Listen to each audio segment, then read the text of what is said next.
हाँ जी, सत श्री अकाल प्यारे विद्यार्थियों।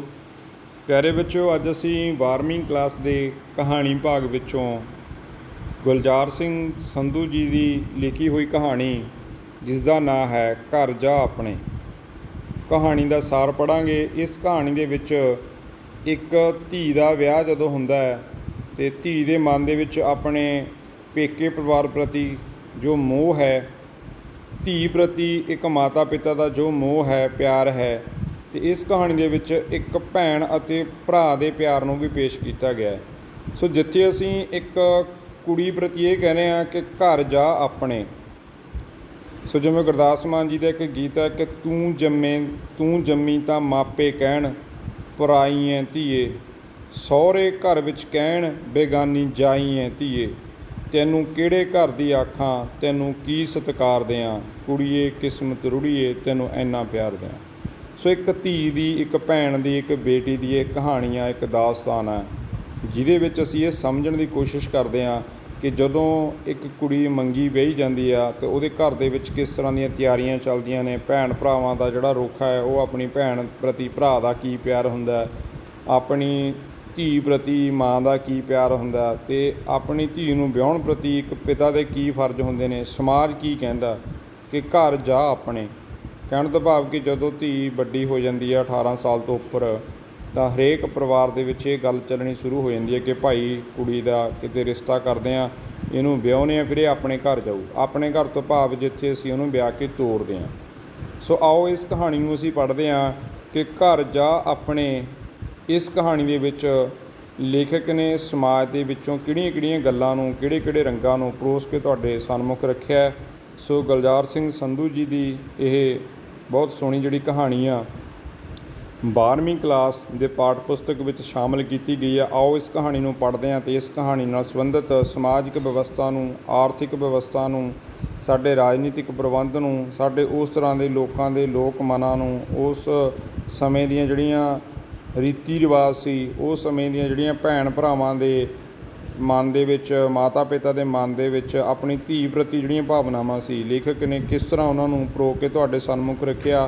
पढ़दे हां कहानी घर जा अपने। उत्तर घर जा अपने कहानी गुलजार सिंह संधू की रचना है। इस कहानी का सार इस प्रकार है। जीतो दे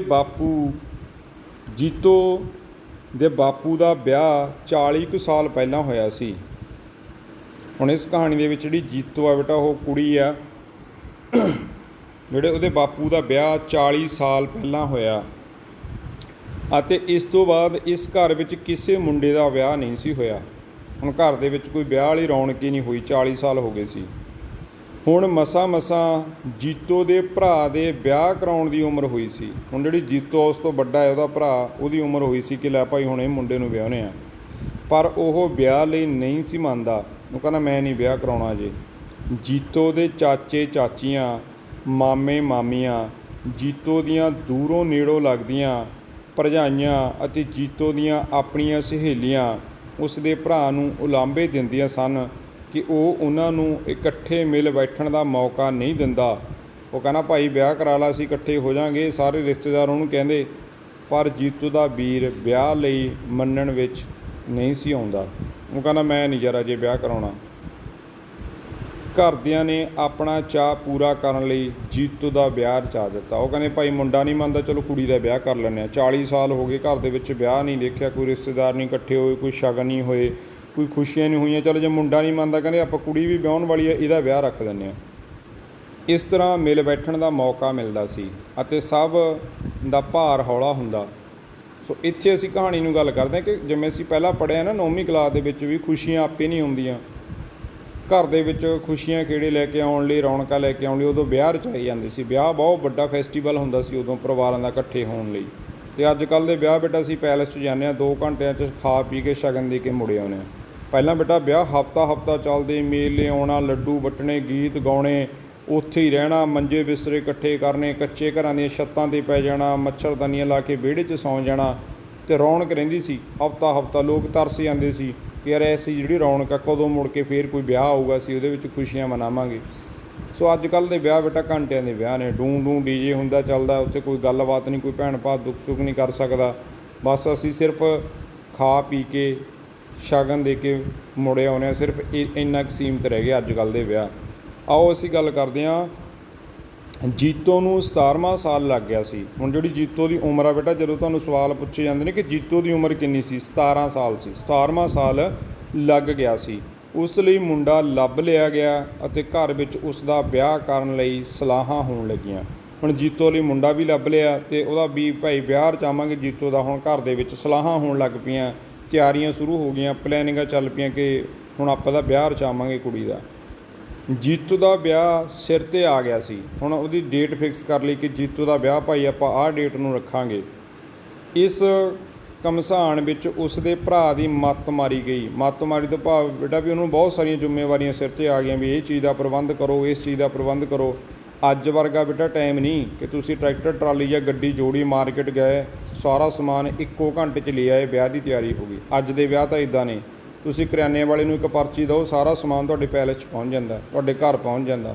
ਸੋ ਪਹਿਲਾਂ ਬੇਟਾ ਇਸ ਤਰ੍ਹਾਂ ਨਹੀਂ ਸੀ ਹੁੰਦਾ। ਪਹਿਲਾਂ ਬਹੁਤ ਦੂਰੋਂ ਤੋਂ ਸਮਾਨ ਲੈ ਕੇ ਆਉਣਾ, ਤਿਆਰ ਕਰਨਾ, ਫਿਰ ਉਹ ਚੀਜ਼ਾਂ ਨੂੰ ਕਿਸੇ ਦੇ ਉਧਾਰੀਆਂ ਮੰਗਣੀਆਂ, ਫਿਰ ਮੋੜ ਕੇ ਆਉਣੀਆਂ। ਪਹਿਲਾਂ ਬੇਟਾ ਅੱਜ ਦੀ ਤਰ੍ਹਾਂ ਨਹੀਂ ਸੀ ਸਮਾਨ ਮਿਲਦੇ। ਚਲੋ, ਜੀਤੋ ਦੇ ਮਾਪਿਆਂ ਦੀ ਘਰ ਦੇ ਕੰਮਾਂ ਵਿੱਚ ਮੱਤ ਮਾਰੀ ਗਈ। ਹੁਣ ਮੰਮੀ ਨੂੰ, ਉਹਦੀ ਨੂੰ, ਭੈਣ ਭਰਾਵਾਂ ਨੂੰ ਲੱਗ ਗਿਆ ਕਿ ਸੂਟ ਤਿਆਰ ਕਰ ਦਿਓ, ਦਰੀਆਂ ਬੁਣ ਦਿਓ, ਖੇਸ ਤਿਆਰ ਕਰ ਦਿਓ, ਭਾਂਡੇ ਜੋੜ ਦਿਓ, ਮੰਜੇ ਬਿਸਤਰੇ ਰੈਡੀ ਕਰ ਦਿਓ। ਉਹ ਇਸ ਤਰ੍ਹਾਂ ਦੇ ਕੰਮਾਂ 'ਚ ਵਿਅਸਤ ਹੋ ਗਏ। ਬਾਹਰ ਦਾ ਸਾਰਾ ਕੰਮ ਜੀਤੋ ਦੇ ਭਰਾ ਨੇ ਕਰਨਾ ਸੀ। ਹੁਣ ਭਾਈ ਵੀ ਜਿਹੜਾ ਕੋਈ ਮੰਜੇ ਲਿਆਉਣੇ ਨੇ, ਬਿਸਤਰੇ ਲਿਆਉਣੇ ਨੇ, ਹਲਵਾਈ ਲਿਆਉਣੇ ਨੇ, ਸਬਜ਼ੀ ਭਾਜੀ ਦਾ ਪ੍ਰਬੰਧ ਕਰਨਾ, ਕੋਈ ਸੂਟ ਬਾਹਰੋਂ ਖਰੀਦ ਕੇ ਲੈ ਕੇ ਆਉਣੇ ਨੇ, ਕੋਈ ਵੀ ਜਿਹੜੀ ਖਰੀਦਦਾਰੀ ਵਾਲਾ ਕੰਮ ਆ ਭਾਈ ਉਹ ਤੈਅ ਕਰਨਾ ਬਾਹਰ ਦਾ। ਬਰਾਤ ਢੁੱਕਣ ਵਿੱਚ 1 ਦਿਨ ਬਾਕੀ ਸੀ। ਹੁਣ ਕਹਿੰਦੇ ਭਾਈ ਬਰਾਤ ਢੁੱਕੂ ਬੇਟਾ, ਫਿਰ ਨਾ ਮੰਜੇ ਬਿਸਤਰੇ ਲਾਉਣੇ, ਬਰਾਤ ਨੇ ਆਉਣਾ, ਬਰਾਤੀਆਂ ਨੂੰ ਕਿਸੇ ਜਗ੍ਹਾ 'ਤੇ ਠਹਿਰਾਉਣਾ, ਉਹਨੂੰ ਬਰਾਤ ਘਰ ਕਹਿੰਦੇ ਸੀ। ਉੱਥੇ ਉਹਨਾਂ ਦੇ ਪੈਣ, ਸੌਣ, ਖਾਣ ਪੀਣ ਦਾ ਪ੍ਰਬੰਧ ਕਰਨਾ, ਇਹ ਸਾਰਾ ਧੀ ਵਾਲਿਆਂ ਨੂੰ ਕਰਨਾ ਪੈਂਦਾ ਸੀ ਬੇਟਾ, ਜੇ ਕਿਸੇ ਨੇ ਧੀ ਵਿਆਹੁਣੀ ਹੁੰਦੀ ਸੀ। ਬਰਾਤ ਦੇ ਖਾਣੇ ਲਈ ਨਾਲ ਦੇ ਪਿੰਡਾਂ ਵਿੱਚੋਂ ਮੇਜ਼ ਕੁਰਸੀਆਂ ਇਕੱਠੀਆਂ ਕਰਨੀਆਂ। ਹੁਣ ਦੇਖੋ, ਹੁਣ ਇਹ ਨਹੀਂ ਕਿ ਟੈਂਟ ਹਾਊਸ 'ਤੇ ਜਾਓ, ਸਾਰਾ ਸਮਾਨ ਮਿਲ ਗਿਆ ਲੈ ਆਓ। ਮੇਜ਼ ਕੁਰਸੀਆਂ ਵੀ ਰਹੀਸ਼ ਘਰਾਂ ਦੇ ਹੁੰਦੀਆਂ ਸੀ ਬੇਟਾ ਅੱਗੇ। ਫਿਰ ਮੇਜ਼ ਕੁਰਸੀਆਂ ਪਿੰਡਾਂ 'ਚੋਂ ਮੰਗ ਕੇ ਲਿਆਉਣੀਆਂ ਵੀ ਸਾਡੀ ਬਰਾਤ ਆਊਗੀ ਭਾਈ, ਉਹਨਾਂ ਦੀ ਪ੍ਰਾਹੁਣਚਾਰੀ 'ਚ ਕਿਸੇ ਚੀਜ਼ ਦੀ ਘਾਟ ਨਾ ਰਹੇ ਜੇ। ਪਿਰਚ, ਪਿਆਲੀਆਂ ਆਦਿ ਸਮਾਨ ਵੱਡੇ ਸ਼ਹਿਰ ਤੋਂ ਮਿਲਣਾ ਸੀ। ਹੁਣ ਜਿਹੜੀਆਂ ਪਿਆਲੀਆਂ, ਪਲੇਟਾਂ, ਕੌਲੀਆਂ, ਚਮਚੇ ਉਹ ਕਿਸੇ ਸ਼ਹਿਰ 'ਚੋਂ ਜਾ ਕੇ ਲੈ ਕੇ ਆਉਣੇ ਸੀ।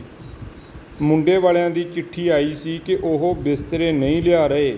ਹੁਣ ਮੁੰਡੇ ਵਾਲੇ ਕਹਿੰਦੇ ਅਸੀਂ ਭਾਈ ਬਰਾਤ ਬਿਸਤਰੇ ਨਹੀਂ ਲੈ ਕੇ ਆਊਗੀ, ਬਿਸਤਰਿਆਂ ਦਾ ਪ੍ਰਬੰਧ ਅਤੇ ਮੰਜਿਆਂ ਦਾ ਤੁਸੀਂ ਆਪ ਹੀ ਕਰ ਦਿਓ। ਪਿੰਡ ਵਿੱਚੋਂ ਬਿਸਤਰੇ ਇਕੱਠੇ ਕਰਨ ਦਾ ਕੰਮ ਹੋਰ ਵੀ ਔਖਾ ਸੀ। ਸੋ ਬਰਾਤੀਆਂ ਦੀ ਵਾਲਾ ਟੁੱਟਿਆ ਜਿਹਾ ਮੰਜਾ ਦਿੰਦਾ, ਸੜਿਆ ਜਿਹਾ ਬਿਸਤਰਾ ਦਿੰਦਾ ਵੀ ਉੱਥੇ ਦਾਲ ਦੂਲ ਡੋਲ ਦੇਣਗੇ, ਸ਼ਰਾਬੀ ਕਬਾਬੀ ਖਰਾਬ ਕਰਨਗੇ। ਹੁਣ ਬੜਾ ਔਖਾ ਕੰਮ ਹੁੰਦਾ ਸੀ ਬੇਟਾ।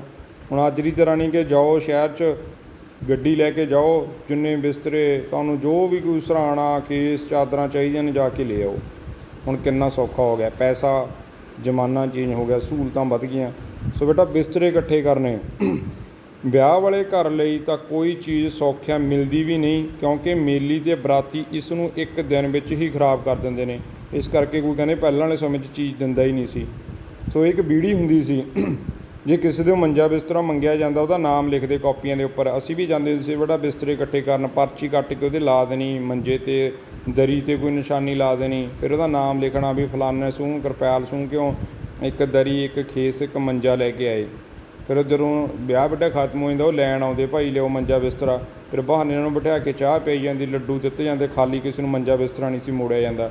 ਸੋ ਇਹ ਰੀਤ ਸੀ ਵੀ ਜੇ ਅਸੀਂ ਭਾਈ ਤੁਹਾਡੇ ਵਿਆਹ 'ਚ ਦਿੱਤਾ ਸੀ ਤੁਸੀਂ ਵੀ ਦਿਓ, ਜੇ ਕੋਈ ਨਾ ਦਿੰਦਾ ਤਾਂ ਇੱਕ ਲਾਂਭਾ ਹੁੰਦਾ ਸੀ ਭਾਈ ਤੁਹਾਡੇ ਵਿਆਹ 'ਚ ਅਸੀਂ ਦਿੱਤੇ ਸੀ, ਦਿਓ ਸਾਨੂੰ ਵਾਪਸ। ਸੋ ਅੱਜ ਦੀਆਂ ਬੇਟਾ ਜਿਹੜਾ ਅੱਜ ਦਾ ਸਮਾਂ ਇਹਦੇ ਵਿੱਚ ਇਹ ਚੀਜ਼ਾਂ ਬਿਲਕੁਲ ਅਲੋਪ ਹੋ ਗਈਆਂ। ਅਸੀਂ ਕਹਿੰਦੇ ਅਸੀਂ ਤੇਰੇ ਦਾਲ ਲੈਣ ਆਉਣਾ, ਤਾਂ ਹੀ ਬੇਟਾ ਸਾਡੇ ਅੱਜ ਦੇ ਸਮੇਂ 'ਚ ਪਿਆਰ ਘਟ ਗਿਆ। ਪਹਿਲਾਂ ਪਿਆਰ ਮੁਹੱਬਤ ਹੁੰਦੀ ਸੀ, ਦੁੱਖ ਦੇ ਸੁੱਖ ਦੇ ਭੈਣ ਭਾਈ ਦਾ ਸਾਥ ਹੁੰਦਾ ਸੀ, ਆਂਢ ਗੁਆਂਢ ਦਾ, ਪਿੰਡ ਦਾ ਸਾਥ ਹੁੰਦਾ ਸੀ। ਅੱਜ ਅਸੀਂ ਤਾਂ ਹੀ ਟੁੱਟ ਰਹੇ ਹਾਂ। ਸੋ ਇਹ ਚੀਜ਼ਾਂ ਬੇਟਾ ਜਿਹੜੀਆਂ ਪੁਰਾਣੀਆਂ ਅਸੀਂ ਨੇ ਉਹ ਖੋਹ ਲਈਆਂ ਨੇ। ਸ਼ਾਮ ਨੂੰ ਨਾਨਕੀ ਛੱਕ ਲੈ ਕੇ ਆਉਂਦੇ, ਜਿਹਨੂੰ ਨਾਨਕ ਛੱਕ ਕਹਿੰਦੇ ਨੇ, ਵੀ ਨਾਨਕ ਛੱਕ ਬੰਨੀਏ ਭਾਈ ਸਾਡੇ ਮੁੰਡੇ ਦਾ, ਦੋਹਤੇ ਦਾ, ਕੁੜੀ ਦਾ ਵਿਆਹ। ਸੋ ਨਾਨਕ ਛੱਕ ਦਾ ਵੀ ਬੇਟਾ ਇੱਕ ਮਾਹੌਲ ਹੁੰਦਾ ਸੀ ਵੀ ਘਰ ਦੇ ਵਿੱਚ ਜਿਹੜੀ ਕੁੜੀ ਹੁੰਦੀ ਹੈ ਉਹਦਾ ਪਹਿਲਾ ਬੱਚਾ, ਚਾਹੇ ਧੀ ਆ ਜਾਂ ਪੁੱਤ ਆ, ਉਸ ਧੀ ਨੂੰ ਮਤਲਬ ਚਾਹੇ ਉਸ ਪਰਿਵਾਰ ਨੂੰ ਪਤਾ, ਉਸ ਪਰਿਵਾਰ ਦੇ ਜਿਹੜੇ ਬਜ਼ੁਰਗ ਨੇ, ਦਾਦਾ ਦਾਦੀ ਨੇ ਉਸ ਕੁੜੀ ਦੇ, ਉਹਨਾਂ ਨੂੰ ਜ਼ਿੰਦਗੀ ਦਾ ਬਹੁਤ ਤਜਰਬਾ। ਜਿਵੇਂ ਨਾਨਕੇ ਪਰਿਵਾਰ ਵੱਲੋਂ ਬੇਟਾ ਦਾਜ ਜਿਹੜਾ ਅਸੀਂ ਲੈਣ ਦੇਣ ਹੁੰਦਾ ਨਾ, ਦਹੇਜ ਦੇ ਵਿੱਚ ਅਸੀਂ ਕਹਿ ਦਿੰਦੇ ਹਾਂ ਕਿ ਸੂਟ, ਕੱਪੜੇ, ਗਹਿਣਾ, ਬਹੁਤ ਸਾਰੀ ਚੀਜ਼ ਉਹਦੇ ਵਿੱਚ ਹੁੰਦੀ ਹੈ ਜੋ ਕੁੜੀ ਦੇ ਵਿਆਹ ਦੇ ਲਈ ਚਾਹੀਦੀ ਹੁੰਦੀ ਹੈ। ਸੋ ਉਹ ਲੈ ਕੇ ਆਉਂਦੇ, ਉਹ ਕੁੜੀ ਨੂੰ ਦਿਖਾਉਂਦੇ ਫਿਰ ਐਂ ਮੰਜੇ ਲਾ ਕੇ ਕਿ ਭਾਈ ਇੰਨੇ ਬਿਸਤਰੇ, ਇੰਨੇ ਭਾਂਡੇ, ਇੰਨੇ ਸੂਟ, ਆਹ ਗਹਿਣਾ, ਆਹ ਬਾਪੂ ਦਾ ਸਮਾਨ, ਆਹ ਭਾਈ ਬੇਬੇ ਦਾ ਸਮਾਨ, ਇਹਦੇ ਪਿਤਾ ਦਾ ਸਮਾਨ, 2-4 ਤਾਏ ਚਾਚੇ ਮਾਮੇ ਵੀ ਮੰਨ ਦਿੰਦੇ ਸੀ। ਸੋ ਜਿਹੜੇ ਨਾਨਕਾ ਪਰਿਵਾਰ ਸੀ ਉਹ ਦਾਦਕੇ ਪਰਿਵਾਰ ਨੂੰ ਇੱਕ ਗਿਫਟ, ਇੱਕ ਸੌਗਾਤ ਭੇਟ ਕਰਦਾ, ਅਤੇ ਇੱਥੇ ਉਹ ਆਪਣੀ ਧੀ ਨੂੰ ਸਿਖਾਉਂਦੇ ਸੀ ਵੀ ਭਾਈ ਤੇਰੇ ਪਹਿਲੇ ਬੱਚੇ ਦੇ ਵਿਆਹ 'ਚ ਆਹ ਚੀਜ਼ ਕਾਰ ਵਿਹਾਰ ਦੇ ਰੂਪ ਦੇ ਵਿੱਚ ਦੇਣੀ ਹੁੰਦੀ ਹੈ ਸਮਾਜ ਦੇ ਵਿੱਚ, ਅਤੇ ਅਗਲੇ ਬੱਚਿਆਂ ਦੀ ਤਿਆਰੀ ਮਾਂ ਕਰ ਲੈਂਦੀ ਸੀ। ਸੋ ਇੱਕ ਬਹੁਤ ਸੋਹਣੀ ਰੀਤ ਆ ਬੇਟਾ, ਅੱਜ ਵੀ ਚੱਲਦੀ ਹੈ, ਨਾਨਕ ਛੱਕਾਂ ਅਸੀਂ ਵੀ ਬੰਨ੍ਹ ਕੇ ਆਉਂਦੇ ਹਾਂ, ਪਰ ਇਹ ਪੁਰਾਣੇ ਸਮੇਂ ਦੇ ਵਿੱਚ ਉਹ ਆਪਣੀ ਧੀ ਨੂੰ ਸਿਖਾ ਕੇ ਆਉਂਦੇ ਸੀ ਭਾਈ ਅਗਲੇ ਬੱਚਿਆਂ ਦਾ ਵਿਆਹ ਇਸ ਤਰ੍ਹਾਂ ਕਰ ਲਈ। ਇਹ ਇੱਕ ਸਿੱਖਿਆ ਹੁੰਦੀ ਸੀ। ਪਹਿਲਾਂ ਜੋ ਵੀ ਨਾਨਕੇ ਲੈ ਕੇ ਆਉਂਦੇ ਉਹਨੂੰ ਐਂ ਪ੍ਰਦਰਸ਼ਨ ਲੱਗਦਾ, ਅਤੇ ਜਿਸ ਘਰੇ ਬੱਚੇ ਦਾ ਪਹਿਲਾ ਵਿਆਹ ਹੁੰਦਾ, ਇੱਕ ਤਾਂ ਖੁਸ਼ੀ ਬੇਟਾ ਬਹੁਤ ਹੁੰਦੀ ਸੀ, ਦੂਸਰੀ ਉਡੀਕ ਹੁੰਦੀ ਸੀ ਵੀ ਨਾਨਕੇ ਆਉਣਗੇ, ਫਿਰ ਹੁੰਦਾ ਸੀ ਨਾਨਕੇ ਕੁਛ ਲੈ ਕੇ ਆਉਣਗੇ। ਅੱਜ ਵੀ ਇਹ ਆਸ ਕਰੀ ਜਾਂਦੀ ਹੈ ਕਿ ਨਾਨਕਾ ਪਰਿਵਾਰ ਆਊਗਾ, ਤਾਂ ਹੀ ਨਾਨਕਿਆਂ ਨੂੰ ਲੱਡੂ ਖਵਾਏ ਜਾਂਦੇ ਨੇ, ਤੇਲ ਚੋਇਆ ਜਾਂਦਾ, ਸੁਹਾਗ ਦੇ ਜਿਹੜੇ ਉਹਨਾਂ ਦੇ ਸ਼ਗਨਾਂ ਦੇ ਵੈਲਕਮ ਦੇ ਸਵਾਗਤ ਦੇ ਗੀਤ ਗਾਏ ਜਾਂਦੇ ਨੇ। ਸੋ ਫਿਰ ਜਦੋਂ ਵਿਆਹ ਵਾਲੇ ਘਰ ਦੇ ਵਿੱਚ ਨਾਨਕੇ ਅਤੇ ਦਾਦਕੇ ਸ਼ਾਮ ਨੂੰ ਬੈਠ ਕੇ ਜਿਹੜੀਆਂ ਸਿੱਠਣੀਆਂ ਗਾਉਂਦੇ ਨੇ, ਇੱਕ ਦੂਜੇ ਦਾ ਮਖੌਲ ਉਡਾਉਂਦੇ ਨੇ, ਕੋਈ ਮਾਮੀ 'ਤੇ ਮਖੌਲ ਕਰਦਾ, ਕੋਈ ਉੱਧਰ ਕੁੜੀ ਜਾਂ ਮੁੰਡਾ ਜਿਹਦਾ ਵਿਆਹ, ਫਿਰ ਉਹਦੀ ਤਾਈ ਚਾਚੀ 'ਤੇ ਮਖੌਲ ਕਰਦੇ ਨੇ। ਸੋ ਬੜੇ ਸੁਹਾਵਣੇ ਜਿਹੜੇ ਸਮੇਂ ਹੁੰਦੇ ਸੀ ਪੁਰਾਣੇ ਵਿਆਹਾਂ ਦੇ। ਅੱਜ ਇਹ ਚੀਜ਼ਾਂ ਨਾ ਮਾਤਰ ਰਹਿ ਗਈਆਂ ਨੇ। ਆਓ ਅੱਗੇ ਪੜ੍ਹਦੇ ਹਾਂ। ਜੀਤੋ ਦੀ ਭੂਆ ਵੀ ਕੱਪੜੇ ਲੱਤੇ ਲੈ ਕੇ ਆ ਗਈ। ਉਹਨੂੰ ਲੱਗਦਾ ਕਿ ਮੇਰੇ ਭਰਾ ਦਾ ਵਿਆਹ ਜਿਹੜਾ ਉਹ ਮੇਰੇ ਭਰਾ ਦੇ ਘਰੇ ਉਹਦੀ ਧੀ ਜਾਂ ਪੁੱਤਰ ਦਾ ਵਿਆਹ, ਵੀ ਅਸੀਂ ਵੀ ਆਪਣੇ ਭਰਾ ਦੀ ਮਦਦ ਕਰੀਏ। ਸੋ ਜਿੱਥੇ ਬੇਟਾ ਇੱਥੇ ਮਾਂ ਦੇ ਪਰਿਵਾਰ ਦੇ ਲੋਕ ਸਮਾਨ ਲੈ ਕੇ ਆਉਂਦੇ ਨੇ, ਉੱਥੇ ਜਿਹੜਾ ਉਸ ਲੜਕੇ ਜਾਂ ਲੜਕੀ ਦਾ ਪਿਤਾ ਹੈ, ਜੀਤੋ ਦਾ ਜਿਹੜਾ ਪਿਤਾ, ਉਹਦੀਆਂ ਭੂਆ ਵੀ ਲੈ ਕੇ ਆਉਂਦੀਆਂ ਨੇ ਕਿ ਸਾਡੀ ਭਤੀਜੀ ਦਾ ਵਿਆਹ ਭਾਈ ਸਾਡੇ ਭਰਾ ਦੀ ਮਦਦ ਕਰੀਏ, ਉਹਨੂੰ ਕਿਸੇ ਚੀਜ਼ ਦੀ ਤੰਗੀ ਨਾ ਆਵੇ। ਸਾਰੇ ਅੰਗ ਸਾਕ ਬਣਦਾ ਸਰਦਾ ਕੰਨਿਆਦਾਨ ਲੈ ਕੇ ਪਿੰਡ ਪਹੁੰਚ ਗਏ। ਹੁਣ ਕੰਨਿਆਦਾਨ ਹੁੰਦਾ ਉਸ ਕੁੜੀ ਦਾ ਜਿਹਦਾ ਵਿਆਹ, ਉਹਨੂੰ ਦਾਨ ਕਰਨ ਵਾਲੀ ਚੀਜ਼ ਨੂੰ ਬੋਲਿਆ ਨਾ ਕੰਨਿਆਦਾਨ। ਸੂਟ ਸਾਟ ਬੇਟਾ ਜੋ ਵੀ ਲੈਣ ਦੇਣ ਦਾ ਸਮਾਨ ਹੁੰਦਾ, ਬੈੱਡ ਮੰਜੇ ਬਿਸਤਰੇ ਜੋ ਵੀ ਤੁਸੀਂ ਦੇ ਸਕਦੇ ਹੋ। ਸੋ ਇਸ ਤਰ੍ਹਾਂ ਕੰਨਿਆਦਾਨ ਦੇਣਾ, ਅਤੇ ਫਿਰ ਉਹ ਜਦੋਂ ਕੁੜੀ ਦਾ ਵਿਆਹ ਹੁੰਦਾ ਉਹ ਨਾਨਕਿਆਂ, ਦਾਦਕਿਆਂ, ਭੂਆ ਵੱਲੋਂ ਜੋ ਵੀ ਸਮਾਨ ਗਿਫਟ ਲਿਆਂਦੇ ਜਾਂਦੇ ਉਹਨੂੰ ਇਕੱਠੇ ਕਰਕੇ ਫਿਰ ਕੁੜੀ ਨੂੰ ਦੇ ਦਿੱਤੇ ਜਾਂਦੇ ਜਿੱਥੇ ਉਹ ਵਿਆਹੀ ਜਾਂਦੀ ਸੀ। ਅੱਜ ਵੀ ਇੱਦਾਂ ਹੀ ਹੁੰਦਾ। ਜੀਤੋ ਨੇ ਇੱਥੇ ਹੀ ਆਪਣਾ ਬਚਪਨ ਗੁਜ਼ਾਰਿਆ ਸੀ।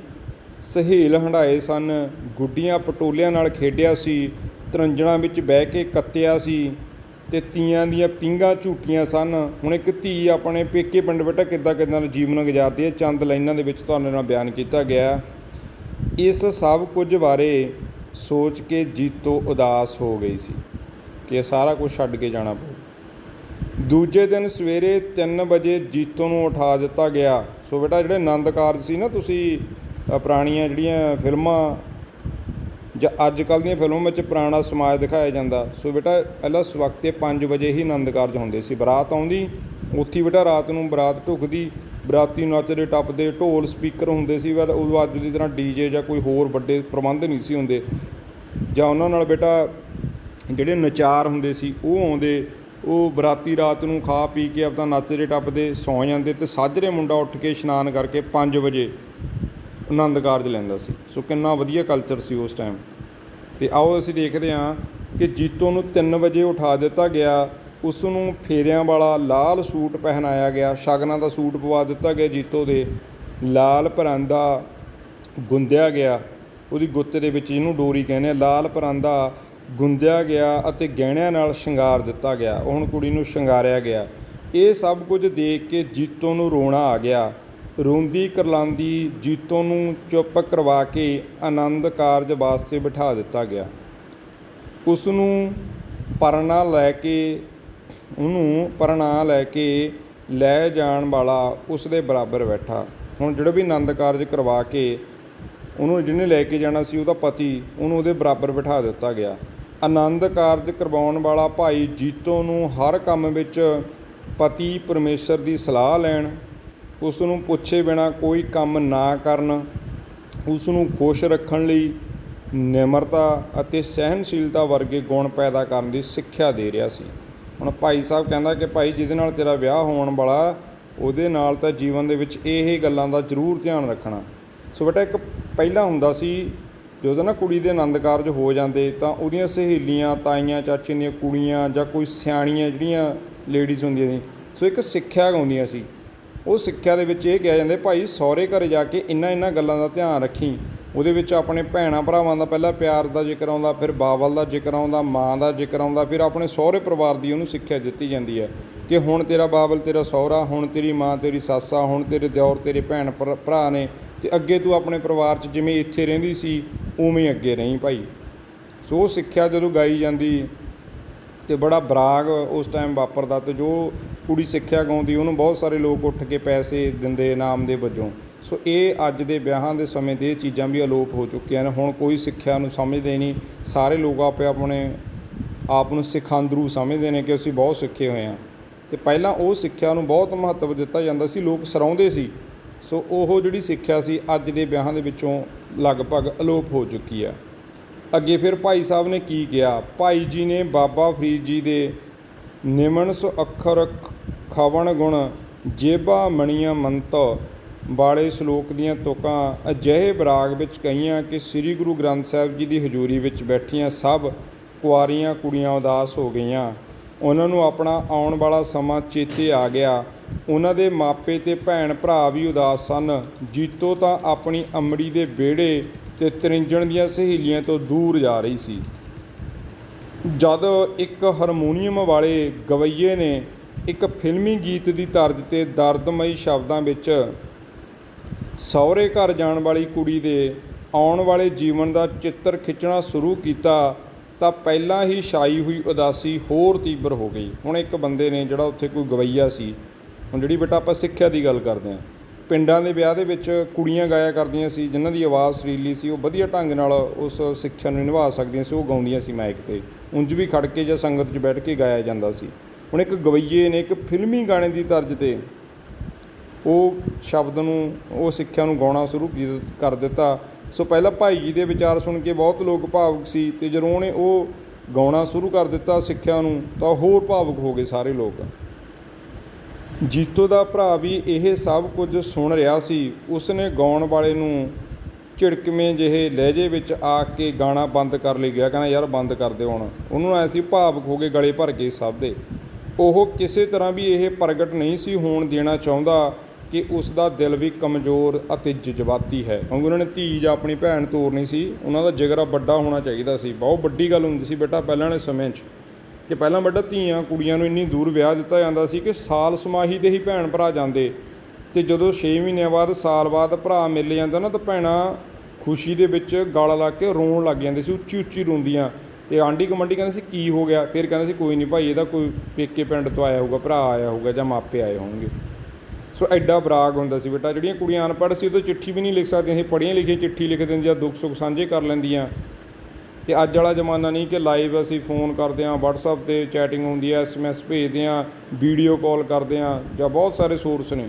ਅੱਜ ਕੱਲ੍ਹ ਤਾਂ ਕੁੜੀਆਂ ਨੂੰ ਲੱਗਦਾ ਹੀ ਨਹੀਂ, ਹੱਸਦੀਆਂ ਡੋਲੀ ਚੜ੍ਹਦੀਆਂ ਨੇ। ਪਹਿਲਾਂ ਚੀਕਾਂ ਮਾਰਦੀਆਂ, ਰੋਂਦੀਆਂ, ਬਹੁਤ ਬੁਰਾ ਹਾਲ ਹੁੰਦਾ ਸੀ ਕੁੜੀਆਂ ਦਾ ਜਦੋਂ ਜਾਂਦੀਆਂ। ਉਹਨਾਂ ਨੂੰ ਇਹ ਨਹੀਂ ਸੀ ਪਤਾ ਹੁੰਦਾ ਮੈਂ ਕਿੱਥੇ ਚਲੀ ਜਾ ਰਹੀ ਹਾਂ, ਮੇਰਾ ਜਿੱਥੇ ਮੈਨੂੰ ਵਿਆਹ ਦਿੱਤਾ ਉਹ ਕਿਹੜਾ ਪਿੰਡ ਆ, ਕਿਹੜਾ ਇਲਾਕਾ। ਅੱਗੇ ਬੇਟਾ ਜਦੋਂ ਗੱਡਿਆਂ 'ਤੇ ਜਾਣਾ, ਗੱਡਿਆਂ 'ਤੇ ਬਰਾਤਾਂ ਆਉਣੀਆਂ, ਕੋਈ ਰਸਤੇ ਨਹੀਂ ਸੀ ਪਤਾ ਹੁੰਦੇ। ਕੁੜੀਆਂ ਨੂੰ ਇਹ ਲੱਗਦਾ ਸੀ ਮੈਂ ਬਗਾਨੇ ਪ੍ਰਦੇਸ਼ ਜਾ ਰਹੀ ਹਾਂ, ਪਤਾ ਨਹੀਂ ਮੈਂ ਕਿਹੜੇ ਮੁਲਕ 'ਚ ਜਾ ਰਹੀ ਹਾਂ, ਫਿਰ ਮੁੜ ਕੇ ਮੈਂ ਆਪਣੇ ਮਾਂ-ਬਾਪ, ਭੈਣ ਭਰਾ, ਇਹਨਾਂ ਸਹੇਲੀਆਂ ਨੂੰ ਮਿਲੂੰਗੀ ਕਿ ਨਹੀਂ ਮਿਲੂੰਗੀ। ਬੜਾ ਬਰਾਗ ਹੁੰਦਾ ਸੀ ਪਹਿਲਾਂ ਜਦੋਂ ਕੁੜੀਆਂ ਘਰੋਂ ਵਿਦਾ ਹੁੰਦੀਆਂ। ਸੋ ਅੱਜ ਤਾਂ ਕੋਈ ਚੱਕਰ ਹੀ ਨਹੀਂ, ਅੱਜ ਤਾਂ ਅਸੀਂ ਹੱਸ ਕੇ ਕੁੜੀਆਂ ਡੋਲੀ 'ਚ ਬੈਠਦੀਆਂ ਨੇ। ਸੋ ਸਹੂਲਤਾਂ ਵੀ ਬਹੁਤ ਹੋ ਗਈਆਂ ਨੇ ਬੇਟਾ। ਅਤੇ ਫਿਰ ਅਸੀਂ ਇੱਕ ਗੱਲ ਕਰਦੇ ਹਾਂ ਕਿ ਹੁਣ ਭਰਾਵਾਂ ਦੇ ਅੰਦਰ ਜਜ਼ਬਾਤੀ ਜਿਹੜੇ ਭਾਵ ਨੇ ਉਹ ਪ੍ਰਗਟ ਹੋ ਰਹੇ ਨੇ, ਪਰ ਉਹ ਕਹਿੰਦੇ ਨੇ ਕਿ ਯਾਰ ਗਾਣਾ ਬੰਦ ਕਰ ਦਿਓ, ਰੋਣਾ ਨਹੀਂ ਚਾਹੁੰਦੇ ਵੀ ਸਾਡੀ ਭੈਣ ਵੀ ਰੋਣ ਲੱਗ ਜੂ ਸਾਨੂੰ ਰੋਂਦਿਆਂ ਦੇਖ ਕੇ। ਉਹ ਆਪਣੀ ਅੱਖਾਂ ਵਿੱਚ ਪਾਉਣ ਵਾਲੇ ਹੰਝੂ ਰੋਕ ਕੇ ਆਪਣੀ ਦ੍ਰਿੜਤਾ ਕਾਇਮ ਰੱਖਣੀ ਚਾਹੁੰਦਾ ਸੀ, ਵੀ ਉਹ ਰੋਣਾ ਨਹੀਂ ਸੀ ਚਾਹੁੰਦਾ, ਵੀ ਉਹਨੂੰ ਵਿਯੋਗ ਤਾਂ ਉਹਨੂੰ ਵੀ ਸੀ ਭੈਣ ਦੇ ਜਾਣ ਦਾ, ਪਰ ਉਹ ਆਪਣੇ ਆਪ ਨੂੰ ਇੱਕ ਸਟਰੋਂਗ ਮੈਨ, ਇੱਕ ਤਾਕੜਾ ਆਦਮੀ ਬਣਾ ਕੇ ਆਪਣੀ ਭੈਣ ਦੇ ਸਾਹਮਣੇ ਪੇਸ਼ ਕਰਨਾ ਚਾਹੁੰਦਾ ਸੀ। ਆਨੰਦ ਕਾਰਜ ਦੀ ਰਸਮ ਪੂਰੀ ਹੋ ਗਈ। ਸਭ ਅੱਖਾਂ ਪੂੰਝਦੇ ਭੋਗ ਦਾ ਪ੍ਰਸ਼ਾਦ ਲੈ ਕੇ ਦੁਪਹਿਰ ਦੀ ਰੋਟੀ ਦੇ ਪ੍ਰਬੰਧ ਵਿੱਚ ਲੱਗ ਗਏ। ਹੁਣ ਆਨੰਦ ਕਾਰਜ ਹੋ ਗਏ, ਸਾਰਿਆਂ ਨੇ ਕਿਹਾ ਚਲੋ ਭਾਈ ਦੁਪਹਿਰ ਦਾ ਖਾਣਾ ਜਿਹੜਾ ਇਹਨਾਂ ਨੂੰ ਬਰਾਤ ਨੂੰ ਖਵਾਉਣਾ, ਸਾਰੇ ਉਹਨਾਂ ਦੀ ਦੇਖਭਾਲ ਦੇ ਵਿੱਚ, ਉਹਨਾਂ ਦੇ ਖਾਣ ਪੀਣ ਦੇ ਪ੍ਰਬੰਧ ਵਿੱਚ ਲੱਗ ਪਏ। ਜੀਤੋ ਦੇ ਭਰਾ ਨੇ ਉਸ ਨੂੰ ਬੁੱਕਲ ਵਿੱਚ ਲੈ ਕੇ ਮਹਾਰਾਜ ਦੀ ਹਜ਼ੂਰੀ 'ਚੋਂ ਉਠਾਇਆ ਅਤੇ ਘਰ ਦੇ ਅੰਦਰਲੇ ਕਮਰੇ ਵਿੱਚ ਜਾ ਬਿਠਾਇਆ। ਭਰਾ ਨੇ ਆਪਣੀ ਭੈਣ ਨੂੰ ਗੋਦ ਚੁੱਕਿਆ। 17-18 ਸਾਲ ਦੀ ਕੁੜੀ ਨੂੰ ਚੁੱਕ ਕੇ ਉਹ ਉੱਥੋਂ ਭਾਈ ਜੀ ਕੋਲੋਂ ਆਪਣੇ ਘਰ ਲੈ ਗਿਆ ਅਤੇ ਉੱਥੇ ਬਿਠਾ ਦਿੱਤਾ। ਅੰਦਰਲੇ ਕਮਰੇ ਵਿੱਚ ਜਾ ਬਿਠਾਇਆ। ਜੀਤੋ ਨੇ ਰੋ ਰੋ ਕੇ ਆਪਣੀਆਂ ਅੱਖਾਂ ਸੁਜਾ ਲਈਆਂ। ਜੀਤੋ ਦੇ ਭਰਾ ਨੇ ਉਸ ਨੂੰ ਝਿੜਕਦਿਆਂ ਕਿਹਾ, ਮੂਰਖ ਨਹੀਂ ਬਣੀਦਾ, ਚੁੱਪ ਕਰ। ਹੁਣ ਉਹ ਰੋ ਰਹੀ ਆ। ਰੋ ਕਿਉਂ ਰਹੀ ਹੈ ਬੇਟਾ? ਜਿਵੇਂ ਹੁਣ ਮੈਂ ਬਿਆਨ ਕੀਤੀ ਹੈ ਗੱਲ, ਕਿ ਉਹਨੂੰ ਪਤਾ ਨਹੀਂ ਹੁੰਦਾ ਮੈਂ ਜਿਹੜੇ ਇਨਸਾਨ ਨਾਲ ਵਿਆਹੀਆਂ ਚੰਗਾ ਹੈ, ਬੀਕਵੈਬੀ ਆ, ਉਹਨਾਂ ਦਾ ਪਰਿਵਾਰ ਕਿਹੋ ਜਿਹਾ, ਸੱਸ ਸਹੁਰਾ ਭੈਣ ਭਰਾ ਕਿਹੋ ਜਿਹੇ ਨੇ, ਮੈਨੂੰ ਜਿੱਥੇ ਵਿਆਹ ਤਾਂ ਕਿੰਨੀ ਕੁ ਮੈਂ ਦੂਰ ਜਾ ਰਹੀ ਹਾਂ, ਮੈਂ ਕਿਵੇਂ ਆਇਆ ਕਰੂੰਗੀ, ਮੈਂ ਆਪਣੀ ਦੁੱਖ ਤਕਲੀਫ ਆਪਣੇ ਭੈਣ ਭਰਾਵਾਂ ਨੂੰ ਕਿਵੇਂ ਦੱਸੂੰਗੀ, ਆਪਣੀ ਸਹੇਲੀਆਂ ਨੂੰ ਕਿਵੇਂ ਦੱਸੂੰ। ਸੋ ਬੇਟਾ ਪਹਿਲਾਂ ਨਾ ਸਾਲ 6-6 ਮਹੀਨੇ ਬਾਅਦ ਭੈਣ ਭਰਾ ਮਿਲਦੇ ਸੀ, ਸਹੇਲੀਆਂ ਮਿਲਦੀਆਂ ਸੀ। ਕਿਤੇ ਪਿੰਡ 'ਚ ਮੇਲਾ ਹੋਣਾ, ਸਾਲ ਬਾਅਦ ਕੁੜੀਆਂ ਨੇ ਆਪਣੀ ਸਹੇਲੀਆਂ ਨੂੰ ਮਿਲਣਾ, ਇੰਨਾ ਰੋਣਾ ਭਾਵੁਕ ਹੋਣਾ, ਉਹਨੇ ਆਪਣੇ ਦੁੱਖ ਦਰਦ ਦੱਸਣੇ, ਸੱਸ ਸਹੁਰਿਆਂ ਦੀ ਆਪਣੀਆਂ ਦੀਆਂ ਗੱਲਾਂ ਕਰਨੀਆਂ। ਤੀਆਂ ਕਿਉਂ ਮਹੱਤਵਪੂਰਨ ਸੀ? ਹੁਣ ਤੀਆਂ ਦਾ ਤਿਉਹਾਰ ਚੱਲ ਰਿਹਾ, ਹੁਣ ਕੋਈ ਤੀਆਂ ਨਹੀਂ ਲੱਗਦੀਆਂ, ਕੋਈ ਕੁੜੀਆਂ ਸਹੁਰਿਆਂ ਤੋਂ ਪੇਕੇ ਪਿੰਡ ਨਹੀਂ ਆਉਂਦੀਆਂ, ਕਿਉਂਕਿ ਲਵੇ ਲਵੇ ਵਿਆਹੀਆਂ ਨੇ। ਪਹਿਲਾਂ ਬਹੁਤ ਦੂਰੀ 'ਤੇ ਵਿਆਹੀਆਂ ਜਾਂਦੀਆਂ ਸੀ, ਬੱਸਾਂ ਕਾਰਾਂ ਹੁੰਦੀਆਂ ਨਹੀਂ ਸੀ, ਗੱਡੇ ਗੁੱਡੇ ਹੁੰਦੇ, ਭੈਣ ਭਰਾਵਾਂ ਨੇ ਕਿਤੇ ਸਾਲ ਸਮਾਈ ਕੁੜੀ ਨੂੰ ਲੈਣ ਜਾਣਾ, ਉਹ ਵੀ ਵਿਆਹ ਸ਼ਾਹੇ ਕਿਤੇ ਭੇਜਣਾ ਉਹਨਾਂ ਨੇ ਵੀ ਗੱਡੇ ਕਰਾ ਕੇ ਜਾਣਾ, ਅਤੇ ਫਿਰ ਕਹਿਣਾ ਚੱਲ ਭਾਈ ਸਾਡੇ ਵਿਆਹ, ਕੁੜੀ ਨੂੰ 4 ਦਿਨ ਛੱਡ ਦਿਓ। ਫਿਰ ਕਿਤੇ ਕੁੜੀ ਨੂੰ ਜ਼ਿੰਦਗੀ 'ਚ ਇਹ ਲੱਗਦਾ ਸੀ ਕਿ ਹੁਣ ਮੈਂ ਫ੍ਰੀ ਹਾਂ, ਮੈਂ ਆਪਣੇ ਘਰ ਜਾ ਰਹੀ ਹਾਂ ਪੇਕੇ ਪਿੰਡ। ਸੋ ਕਿੱਡਾ ਚਾਅ ਹੁੰਦਾ ਸੀ ਕੁੜੀਆਂ ਨੂੰ ਪੇਕੇ ਆਉਣ ਦਾ। ਅਤੇ ਉਸ ਟਾਈਮ ਕੁੜੀਆਂ ਨੂੰ ਬੜਾ ਸਤਿਕਾਰ ਨਾਲ ਘਰ ਦੇ ਵਿੱਚ ਮਾਣ ਇੱਜ਼ਤ ਦਿੱਤਾ ਜਾਂਦਾ ਵੀ ਕੁੜੀ 4 ਦਿਨ ਆਈ ਆ ਭਾਈ, ਇਹ ਤੋਂ ਕੋਈ ਕੰਮ ਨਾ ਕਰਾਓ। ਅਤੇ ਜਦੋਂ ਕੋਈ ਮਾਂ ਬਾਪ ਭੈਣ ਭਰਾ ਕੁੜੀ ਨੂੰ ਮਿਲ ਜਾਂਦਾ, ਜਿਵੇਂ ਸਾਉਣ ਦੇ ਮਹੀਨੇ ਦੇ ਜਿਹੜੇ ਆ ਸੰਧਾਰੇ ਸੰਧੂਰੇ ਨੇ ਬੇਟਾ ਉੱਥੋਂ ਹੀ ਨਿਕਲੇ ਨੇ, ਕਿ ਕਿਸੇ ਬਹਾਨੇ ਮਾਂ ਬਾਪ ਕੁੜੀ ਨੂੰ ਮਿਲ ਸਕਦੇ ਸੀ ਜਾ ਕੇ। ਸੋ ਬੜੇ ਭਾਵੁਕ ਸਮੇਂ ਹੁੰਦੇ ਸੀ ਇਹ, ਅਤੇ ਅੱਜ ਦੇ ਸਮੇਂ 'ਚ ਇਹਨਾਂ ਦੀ ਕੋਈ ਮਹੱਤਤਾ ਹੀ ਨਹੀਂ ਸਮਝ ਰਹੇ ਅਸੀਂ। ਸੋ ਸਾਨੂੰ ਲੋੜ ਹੈ ਬੇਟਾ ਪੁਰਾਤਨ ਚੀਜ਼ਾਂ ਨੂੰ ਪੜ੍ਹਨ ਅਤੇ ਸੁਣਨ ਦੀ। ਪਹਿਲਾ ਬਰਾਤ, ਫਿਰ ਮੇਲੀ ਅਤੇ ਪਿੰਡ ਦੇ ਭਾਈਚਾਰੇ ਨੇ ਵੀ ਰੋਟੀ ਖਾ ਲਈ। ਹੁਣ ਜਦੋਂ ਰੋਟੀ ਪਾਣੀ ਲੱਗ ਗਿਆ, ਪਹਿਲਾਂ ਬਰਾਤ ਨੇ ਖਾਧੀ, ਫਿਰ ਪਿੰਡ ਦਾ ਜਿਹੜਾ ਭਾਈਚਾਰਾ ਬੁਲਾਇਆ ਜਾਂਦਾ ਸੀ ਉਹ ਰੋਟੀ ਖਾਂਦਾ। ਬਾਅਦ ਵਿੱਚ ਕੰਮੀ ਕਮੀਣ ਵੀ ਖਾ ਗਏ। ਕੰਮੀ ਕਮੀਣ ਜਿਹੜੇ ਕੰਮਕਾਰ ਕਰਨ ਵਾਲੇ ਸੀ। ਫਟਾਫਟ ਖੱਟ ਵਿਛਾਈ ਗਈ ਅਤੇ ਬਰਾਤੀ ਅਤੇ ਪਿੰਡ ਵਾਲੇ ਖੱਟ ਦੀ ਸ਼ਲਾਘਾ ਕਰਦੇ ਚਲੇ ਗਏ। ਜੀਤੋ ਨੂੰ ਵਿਦਾ ਕਰਨ ਦੀ ਤਿਆਰੀ ਆਰੰਭ ਹੋ ਗਈ। ਭਾਈਚਾਰੇ ਦੇ ਅੰਗਾਂ ਸਾਕਾਂ ਨੇ ਲਾੜੇ ਨੂੰ ਸਲਾਮੀਆਂ ਪਾਈਆਂ, ਜਿਵੇਂ ਅਸੀਂ ਸ਼ਗਨ ਪਾਉਂਦੇ ਹਾਂ। ਜੀਤੋ ਦੀ ਮਾਂ ਨੇ ਪ੍ਰਾਹੁਣੇ ਨੂੰ ਬੜੇ ਪਿਆਰ ਨਾਲ ਪਿਆਰ ਦਿੱਤਾ ਅਤੇ ਉਸ ਦੀ ਝੋਲੀ ਸਲਾਮੀ ਅਤੇ 11 ਰੁਪਏ ਪਾਏ। ਸੋ ਬੇਟਾ ਪਹਿਲਾਂ 11 ਰੁਪਏ ਐਡਾ ਵੱਡਾ ਖੱਬੀ ਖਾਨ ਸ਼ਗਨ ਹੁੰਦਾ ਸੀ, ਜਿਵੇਂ ਅਸੀਂ ਅੱਜ ਕਹਿੰਦੇ 11,000 21,000 ਰੁਪਏ ਦਾ। ਸਰੀਕੇ ਵਿੱਚੋਂ ਜੀਤੋ ਦੀਆਂ ਭੈਣਾਂ ਲੱਗਦੀਆਂ ਕੁੜੀਆਂ ਨੇ ਨਵੇਂ ਜੀਜੇ ਨੂੰ ਮਖੌਲ ਕਰਨ ਲੱਗੀਆਂ। ਹੁਣ ਜਿਹੜੀਆਂ ਸਰੀਕੇ ਕਬੀਲੇ ਦੀਆਂ ਕੁੜੀਆਂ ਸੀ, ਉਹ ਦੇਖਦੇ ਜੀ ਪ੍ਰਾਹੁਣਾ ਬੋਲਦਾ ਸੋਹਣਾ ਹੈ, ਕਿੱਦਾਂ ਦੀ ਨੇਚਰ ਆ, ਉਹਨੂੰ ਬੁਲਾਉਂਦੀਆਂ, ਗੱਲਾਂ ਬਾਤਾਂ ਕਰਦੀਆਂ। ਜਿਹੜੇ ਬੇਟਾ ਮਖੌਲ ਹੁੰਦੇ ਸੀ ਨਾ, ਉਹਦੇ ਵਿੱਚ ਵੀ ਪ੍ਰਾਹੁਣੇ ਦਾ ਟੈਸਟ ਕੀਤਾ ਜਾਂਦਾ ਸੀ, ਜਿਵੇਂ ਅੱਜ ਵੀ ਕਰਦੇ ਨੇ। ਉਹ ਟੈਸਟ ਕੀ ਹੁੰਦਾ ਸੀ? ਉਹ ਦੇਖਦੀ ਸੀ, ਕੁੜੀਆਂ ਵੀ ਦੇਖੀਏ ਇਹਦਾ ਪ੍ਰਾਹੁਣੇ ਨੂੰ ਅਕਲ ਹੈਗੀ ਆ। ਜਿਵੇਂ ਪਹਿਲਾਂ ਚਾਦਰ ਮੰਜੇ ਦੇ ਨਾ ਬੇਟਾ ਹਲਕੀਆਂ ਰੱਸੀਆਂ ਵਿਛਾ ਕੇ ਉੱਪਰ ਚਾਦਰ ਵਿਛਾਉਣ ਦੇ ਪ੍ਰਾਹੁਣੇ ਨਹੀਂ ਕਹਿੰਦੇ ਬਹਿ ਜਾ। ਜੇ ਤਾਂ ਉਹ ਦੇਖਦੇ ਪ੍ਰਾਹੁਣਾ ਮੂਰਖਾ ਬਹਿ ਜੂਗਾ, ਡਿੱਗੂਗਾ, ਕਹਿਣਗੇ ਐਡਾ ਕੋਈ ਲੱਖਣ ਨਹੀਂ ਹੈਗਾ ਪ੍ਰਾਹੁਣੇ ਨੂੰ। ਜੇ ਉਹ ਪਹਿਲਾਂ ਇਹਨੂੰ ਚਾਦਰ ਨੂੰ ਚੱਕ ਕੇ ਦੇਖਦਾ ਜਾਂ ਕਿਸੇ ਹੋਰ ਬੰਦੇ ਨੂੰ ਮਖੌਲ ਦੇ ਤੌਰ 'ਤੇ ਕਹਿੰਦਾ ਤੂੰ ਬੈਠ, ਜੋ ਡਿੱਗ ਗਿਆ ਕਹਿੰਦੇ ਪ੍ਰਾਹੁਣਾ ਬਹੁਤ ਸਿਆਣਾ। ਕੋਈ ਉਹਨਾਂ ਨੂੰ ਕੋਈ ਖਾਣ ਪੀਣ ਵਾਲੀ ਚੀਜ਼ ਦੇ ਤੀ, ਉਹ 'ਚ ਲੂਣ ਮਿਰਚਾਂ ਵੱਧ ਪਾ ਦੇਣੀਆਂ, ਦੇਖਣਾ ਕਿ ਇਹ ਭੜਕਦਾ, ਰੌਲਾ ਪਾਉਂਦਾ, ਕਿ ਉਹਨੂੰ ਖਾ ਲੂਗਾ, ਕਿ ਸਿਆਣਾ ਕਿ ਮੂਰਖਾ, ਕਿਸ ਤਰ੍ਹਾਂ ਦਾ। ਇੱਦਾਂ ਦੇ ਟੈਸਟ ਹੁੰਦੇ ਸੀ ਪਹਿਲਾਂ ਪ੍ਰਾਹੁਣਿਆਂ ਦੇ। ਅਤੇ ਜਦੋਂ ਵੀ ਕਿਸੇ ਬੰਦੇ ਨੇ ਆਪਦੇ ਸਹੁਰੀ ਜਾਣਾ ਹੁੰਦਾ ਤਾਂ ਬਹੁਤ ਤਿਆਰੀ ਦੇ ਨਾਲ ਜਾਂਦਾ ਸੀ, ਪੂਰਾ ਇੰਟੈਲੀਜੈਂਟ ਹੋ ਕੇ ਜਾਂਦਾ ਸੀ। ਅੱਜ ਕੱਲ੍ਹ ਪ੍ਰਾਹੁਣੇ ਜਾਂਦੇ ਨੇ, ਜਾਣ ਸਾਰ ਬੋਤਲ ਖੋਲ੍ਹ ਦਿੰਦੇ ਨੇ, ਪੀ ਕੇ ਦਾਰੂ, ਕਹਿਣਗੇ ਆਹ ਪਿਆ। ਜੇ ਮੂਰਖਾ ਤਾਂ ਲਿਟ ਜੂਗਾ ਉੱਥੇ, ਕਹਿਣਗੇ ਆਹ ਪਿਆ ਪ੍ਰਾਹੁਣਾ। ਅੱਜ ਕੱਲ੍ਹ ਦੇ ਪ੍ਰਾਹੁਣੇ ਇਹ ਨੇ, ਜੇ ਬੋਤਲ ਮੁਰਗਾ ਨਾ ਰੱਖੋ ਉਹਨਾਂ ਨੂੰ ਕਹਿਣਗੇ ਮੇਰੀ ਸੇਵਾ ਹੀ ਨਹੀਂ ਹੋਈ। ਸੋ ਪਹਿਲਾਂ ਬੇਟਾ ਬਹੁਤ ਗੱਲਾਂ ਪ੍ਰਾਹੁਣਾ ਕਾਊਂਟ ਕਰਕੇ ਜਾਂਦਾ ਸੀ ਕਿ ਮੈਨੂੰ ਸਾਕ ਸੰਬੰਧੀ ਰਿਸ਼ਤੇਦਾਰ ਭੈਣ ਭਾਈ ਕੀ ਕਹਿਣਗੇ। ਸੋ ਪਹਿਲਾਂ ਬੇਟਾ ਐਡਾ ਸਤਿਕਾਰ ਹੁੰਦਾ ਸੀ ਪ੍ਰਾਹੁਣਿਆਂ ਦਾ। ਜੇ ਪਿੰਡ ਦੇ ਵਿੱਚ ਜਿਹੜੀ ਕੁੜੀ ਵਿਆਹੀ ਆ, ਜੇ ਉਹਦਾ ਪ੍ਰਾਹੁਣਾ ਆਇਆ ਹੁੰਦਾ ਨਾ, ਪੂਰੇ ਪਿੰਡ ਦਾ ਹੀ ਪ੍ਰਾਹੁਣਾ ਹੁੰਦਾ ਸੀ ਉਹ। ਸਾਰੇ ਪਿੰਡ ਵਾਲੇ ਇੰਨਾ ਸਤਿਕਾਰ ਕਰਦੇ ਸੀ ਪ੍ਰਾਹੁਣਿਆਂ ਦਾ ਕਿ ਨਾ ਭਾਈ ਸਾਡੇ ਪਿੰਡ ਦਾ ਜਮਾਈ ਭਾਈ ਆ, ਬੈਠੋ ਭਾਈ ਸਾਹਿਬ, ਕੁਰਸੀ ਲਓ, ਚਾਹ ਦਿਓ, ਪ੍ਰਾਹੁਣਾ ਆਇਆ ਭਾਈ ਫਲਾਨੀ ਕੁੜੀ ਦਾ। ਪੂਰੇ ਮੁਹੱਲੇ ਵਾਲੇ ਸਤਿਕਾਰ ਕਰਦੇ। ਅਤੇ ਅੱਜ ਕੱਲ੍ਹ ਕਹਿੰਦੇ ਨੇ ਪ੍ਰਾਹੁਣਾ ਹੋਵੇਗਾ ਤੂੰ ਉਹਨਾਂ ਦਾ ਹੋਵੇਗਾ, ਸਾਡੇ ਤੋਂ ਛਿੱਤਰ ਨਾ ਖਾ ਲਈ। ਅੱਜ ਕੱਲ੍ਹ ਆਹ ਸਤਿਕਾਰ ਹੈ। ਸੋ ਅਸੀਂ ਵੀ ਘਟਾ ਲਿਆ, ਅਸੀਂ ਵੀ ਇਸ ਤਰ੍ਹਾਂ ਦਾ ਬਿਹੇਵ ਕਰਨ ਲੱਗ ਪਏ ਹਾਂ। ਸੋ ਪਹਿਲਾਂ ਤਾਂ ਜਿਹੜਾ ਬੇਟਾ ਪ੍ਰਾਹੁਣਚਾਰੀ ਸਿਸਟਮ ਸੀ ਪਿੰਡਾਂ ਦਾ, ਬੜਾ ਸਤਿਕਾਰ ਵਾਲਾ ਸੀ। ਸੋ ਆਓ ਅਸੀਂ ਅੱਗੇ ਪੜ੍ਹਦੇ ਹਾਂ ਜੀ। ਹੁਣ ਜਦੋਂ ਗੁਆਂਢੀ ਪਿੰਡ ਤੋਂ ਚੱਲ ਕੇ ਆਈ ਜੀਤੋ ਜੀ ਇੱਕ ਗੂੜ੍ਹੀ ਸਹੇਲੀ, ਜੋ 5ਵੀਂ ਜਮਾਤ ਵਿੱਚ ਉਸ ਦੀ ਜਮਾਤਣ ਸੀ, ਜੀਤੋ ਦੇ ਭਰਾ ਕੋਲ ਆ ਕੇ ਰੋਣ ਲੱਗ ਪਈ। ਹੁਣ ਉਹਦੀ ਸਹੇਲੀ ਆ, ਜਿਵੇਂ ਕੁੜੀਆਂ ਦੀਆਂ ਸਹੇਲੀਆਂ ਹੁੰਦੀਆਂ ਨੇ, ਜਦੋਂ ਉਹਦਾ ਵਿਆਹ ਹੁੰਦਾ ਉਹ ਸਹੇਲੀ ਜ਼ਿਆਦਾ ਰੋਂਦੀ ਹੈ, ਜਿਹਦੇ ਨਾਲ ਉਹਦਾ ਦਿਲੀ ਗੱਲਾਂ ਬਾਤਾਂ ਸਾਂਝੀਆਂ ਹੁੰਦੀਆਂ ਨੇ। ਕਾਰਨ ਪੁੱਛਣ 'ਤੇ ਉਸਨੇ ਜੀਤੋ ਦੇ ਭਰਾ ਨੂੰ ਕਿਹਾ ਕਿ ਉਸ ਨੂੰ ਜੀਤੋ ਨਾਲ ਸਹੁਰੀ ਜਾਣਾ ਚਾਹੀਦਾ। ਉਹ ਕਹਿੰਦੀ ਤੂੰ ਕਾਹਤੋਂ ਰੋ ਰਹੀ ਆ? ਉਹਨੂੰ ਪੁੱਛਿਆ ਉਹ ਕੁੜੀ ਨੂੰ। ਉਹ ਕਹਿੰਦੀ ਵੀਰੇ ਤੈਨੂੰ ਜਾਣਾ ਚਾਹੀਦਾ ਭੈਣ ਦੇ ਨਾਲ। ਉਹਨੂੰ ਇਹ ਸੀ ਵੀ ਚੱਲ ਮੈਂ ਇਹਨੂੰ ਭੇਜ ਦੇਣਾ, ਇਹ ਨਹੀਂ ਫਿਰ ਰੋਊਗੀ ਹੋਰ ਕਰੂ। ਉਹ ਰੋ ਰਹੀ ਸੀ ਵੀ ਤੂੰ ਚਲਾ ਜਾ, ਪਰ ਜੀਤੋ ਦੇ ਭਰਾ ਨੇ ਉਸ ਨੂੰ ਉਸੇ ਤਰ੍ਹਾਂ ਝਿੜਕ ਕੇ ਭੇਜ ਦਿੱਤਾ। ਕਹਿੰਦਾ ਨਹੀਂ ਨਹੀਂ, ਜਿਵੇਂ ਉਹ ਜੀਤੋ ਨੂੰ ਭੇਜ ਦਿਆ ਕਰਦਾ ਸੀ। ਕਹਿੰਦਾ ਨਹੀਂ ਤੂੰ ਜਾ, ਮੈਂ ਨਹੀਂ ਜਾਣਾ। ਉਸਨੇ ਆਪਣੀ ਮਾਂ ਦੀ ਗੱਲ ਵੀ ਅਣਸੁਣੀ ਕਰ ਦਿੱਤੀ। ਉਹਨਾਂ ਦੀ ਮਾਂ ਨੇ ਵੀ ਕਿਹਾ ਸੀ ਪੁੱਤ ਤੂੰ ਭੈਣ ਨਾਲ ਤੂੰ ਚਲਾ ਜਾ, ਉਹ ਵਿਚਾਰੀ ਜਵਾਖੜੀ ਆ ਉੱਥੇ, ਉਹ ਕਿਵੇਂ ਦਿਲ ਆਊਗੀ, ਉਹ ਪੁਰਾਣੇ ਉੱਪਰੇ ਬੰਦਿਆਂ 'ਚ ਉਹ ਕਿਸੇ ਨੂੰ ਜਾਣਦੀ ਨਹੀਂ। ਘੱਟੋ ਘੱਟ ਤੂੰ ਭਰਾ ਹੋਵੇਂਗਾ, ਕੋਲ ਤਾਂ ਬੈਠਾ ਹੋਵੇਂਗਾ, ਉਹਦੀ ਦੁੱਖ ਸੁੱਖ ਸੁਣ ਲਏਗਾ, ਉਹਦੀ ਗੱਲਬਾਤ ਸੁਣ ਲਏਗਾ। ਉਸਨੇ ਆਪਣੀ ਮਾਂ ਦੀ ਗੱਲ ਵੀ ਅਣਸੁਣੀ ਕਰ ਦਿੱਤੀ। ਜੀਤੋ ਦੇ ਭਰਾ ਨੇ ਆਪਣੇ ਸਭ ਤੋਂ ਛੋਟੇ ਭਰਾ ਨੂੰ ਜੀਤੋ ਨਾਲ ਭੇਜਣ ਬਾਰੇ ਆ ਕੇ ਸਭ ਨੂੰ ਪਰੇ ਹਟਾ ਦਿੱਤਾ। ਕਹਿੰਦਾ ਛੋਟਾ ਭਾਈ ਜਾਊਗਾ, ਮੈਂ ਨਹੀਂ ਜਾਂਦਾ, ਪਰਾਂ ਹਟ ਜਾਓ। ਹੁਣ ਇਹ ਗੱਲ ਜਿਹੜੀ ਉਹ ਭਰਾ ਜੀਤੋ ਦਾ ਕਹਿ ਰਿਹਾ ਕਿ ਛੋਟਾ ਭਾਈ ਜਾਊਗਾ, ਮੈਂ ਨਹੀਂ ਜਾਂਦਾ, ਪਰੇ ਹੋ ਜਾਓ, ਇਸ ਤਰ੍ਹਾਂ ਕਹਿ ਦਿੱਤਾ। ਫਿਰ ਜੀਤੋ ਦੇ ਭਰਾ ਨੇ ਤਾਏ ਦੀ ਵੱਡੀ ਧੀ, ਹੁਣ ਜੀਤੋ ਦੇ ਭਰਾ ਦੇ ਮਤਲਬ ਉਹਦੇ ਤਾਏ ਦੀ ਵੱਡੀ ਧੀ ਜੋ ਬੜੇ ਮਾਣ ਨਾਲ ਉਸ ਨੂੰ ਮਨਾਉਣ ਆਈ ਸੀ, ਉਹਨੂੰ ਵੀ ਨਾ ਕਰ ਦਿੱਤੀ। ਹੁਣ ਉਹਦੇ ਤਾਏ ਦੀ ਕੁੜੀ, ਕਿਹਦੇ ਤਾਏ ਦੀ ਕੁੜੀ? ਜੀਤੋ ਦੇ ਤਾਏ ਦੀ ਕੁੜੀ ਉਹਦੇ ਭਰਾ ਨੂੰ ਮਨਾਉਣ ਵਾਲੀ ਕਹਿੰਦੀ ਵੀਰੇ ਤੂੰ ਵਗ ਜਾ। ਉਹ ਕਹਿੰਦਾ ਨਹੀਂ ਵੀ ਮੈਂ ਨਹੀਂ ਜਾਣਾ, ਉਹਨੂੰ ਵੀ ਜਵਾਬ ਦਿੰਦਾ। ਜੰਝ ਵਿਦਾ ਹੋਣ ਲਈ ਬੱਸ ਵਿੱਚ ਜਾ ਬੈਠੀ। ਜੀਤੋ ਦਾ ਪ੍ਰਾਹੁਣਾ ਵੀ ਕਾਰ ਵਿੱਚ ਬੈਠ ਗਿਆ। ਹੁਣ ਜੰਝ ਜਿਹੜੀ ਸੀ ਉਹ ਬੇਟਾ ਵਿਦਾ ਹੋ ਰਹੀ ਹੈ, ਉੱਥੋਂ ਬਰਾਤੀ ਬੈਠ ਗਏ ਆਪਣੀਆਂ ਗੱਡੀਆਂ ਦੇ ਵਿੱਚ। ਹੁਣ ਜੀਤੋ ਦਾ ਪ੍ਰਾਹੁਣਾ ਵੀ ਕਾਰ ਵਿੱਚ ਬੈਠ ਗਿਆ। ਹੁਣ ਪ੍ਰਾਹੁਣਾ ਬੇਟਾ ਹਸਬੈਂਡ ਨੂੰ, ਘਰ ਵਾਲੇ ਨੂੰ ਕਿਹਾ ਗਿਆ, ਪਰ ਜੀਤੋ ਰੋਣੋਂ ਨਹੀਂ ਸੀ ਹਟਦੀ। ਹੁਣ ਜੀਤੋ ਰੋ ਰਹੀ ਹੈ। ਹੁਣ ਜਿਵੇਂ ਤੁਹਾਨੂੰ ਦੱਸਿਆ ਉਹ ਵਿਚਾਰੀ ਇੱਕ ਬਗਾਨੇ ਮੁਲਕ ਸਮਝ ਰਹੀ ਹੈ, ਮੈਂ ਪਤਾ ਨਹੀਂ ਕਿੱਥੇ ਜਾ ਰਹੀ ਹਾਂ।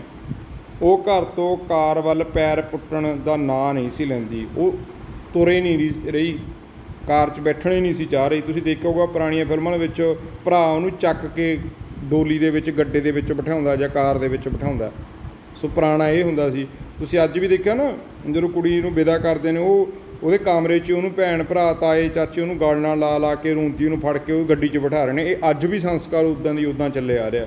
ਪੁਰਾਣੇ ਸਮੇਂ ਦੇ ਵਿੱਚ ਕੁੜੀ ਅਸਲ 'ਚ ਨਹੀਂ ਘਰੋਂ ਜਾਣਾ ਚਾਹੁੰਦੀ ਹੁੰਦੀ ਸੀ, ਰੋਂਦੀ ਸੀ, ਇੰਨਾ ਪਿਆਰ ਸੀ, ਇਕੱਲੇ ਇਕੱਲੇ ਦੇ ਗਲ ਲਾ ਕੇ ਰੋਂਦੀ ਕਿ ਹਾਏ ਭੈਣੇ, ਹਾਏ ਵੀਰੇ, ਹਾਏ ਸਹੇਲੀ, ਜੋ ਵੀ ਉਹਦੀਆਂ ਤਾਈਆਂ ਚਾਚੀਆਂ ਉਹਨਾਂ ਨੂੰ ਗਲ ਲਾ ਕੇ ਜਾਂਦੀ ਵਾਰ ਦੇਖਦੀ ਹੁੰਦੀ ਸੀ ਵੀ ਇਹਨਾਂ ਨੂੰ ਛੱਡ ਚੱਲੀਆਂ, ਪਤਾ ਨਹੀਂ ਫਿਰ ਕਦੋਂ ਮੁੜ ਕੇ ਆਉਣ। ਉਹ ਅਸਲੀ ਰੀਅਲ ਬੇਟਾ ਰੋਣਾ ਹੁੰਦਾ ਸੀ।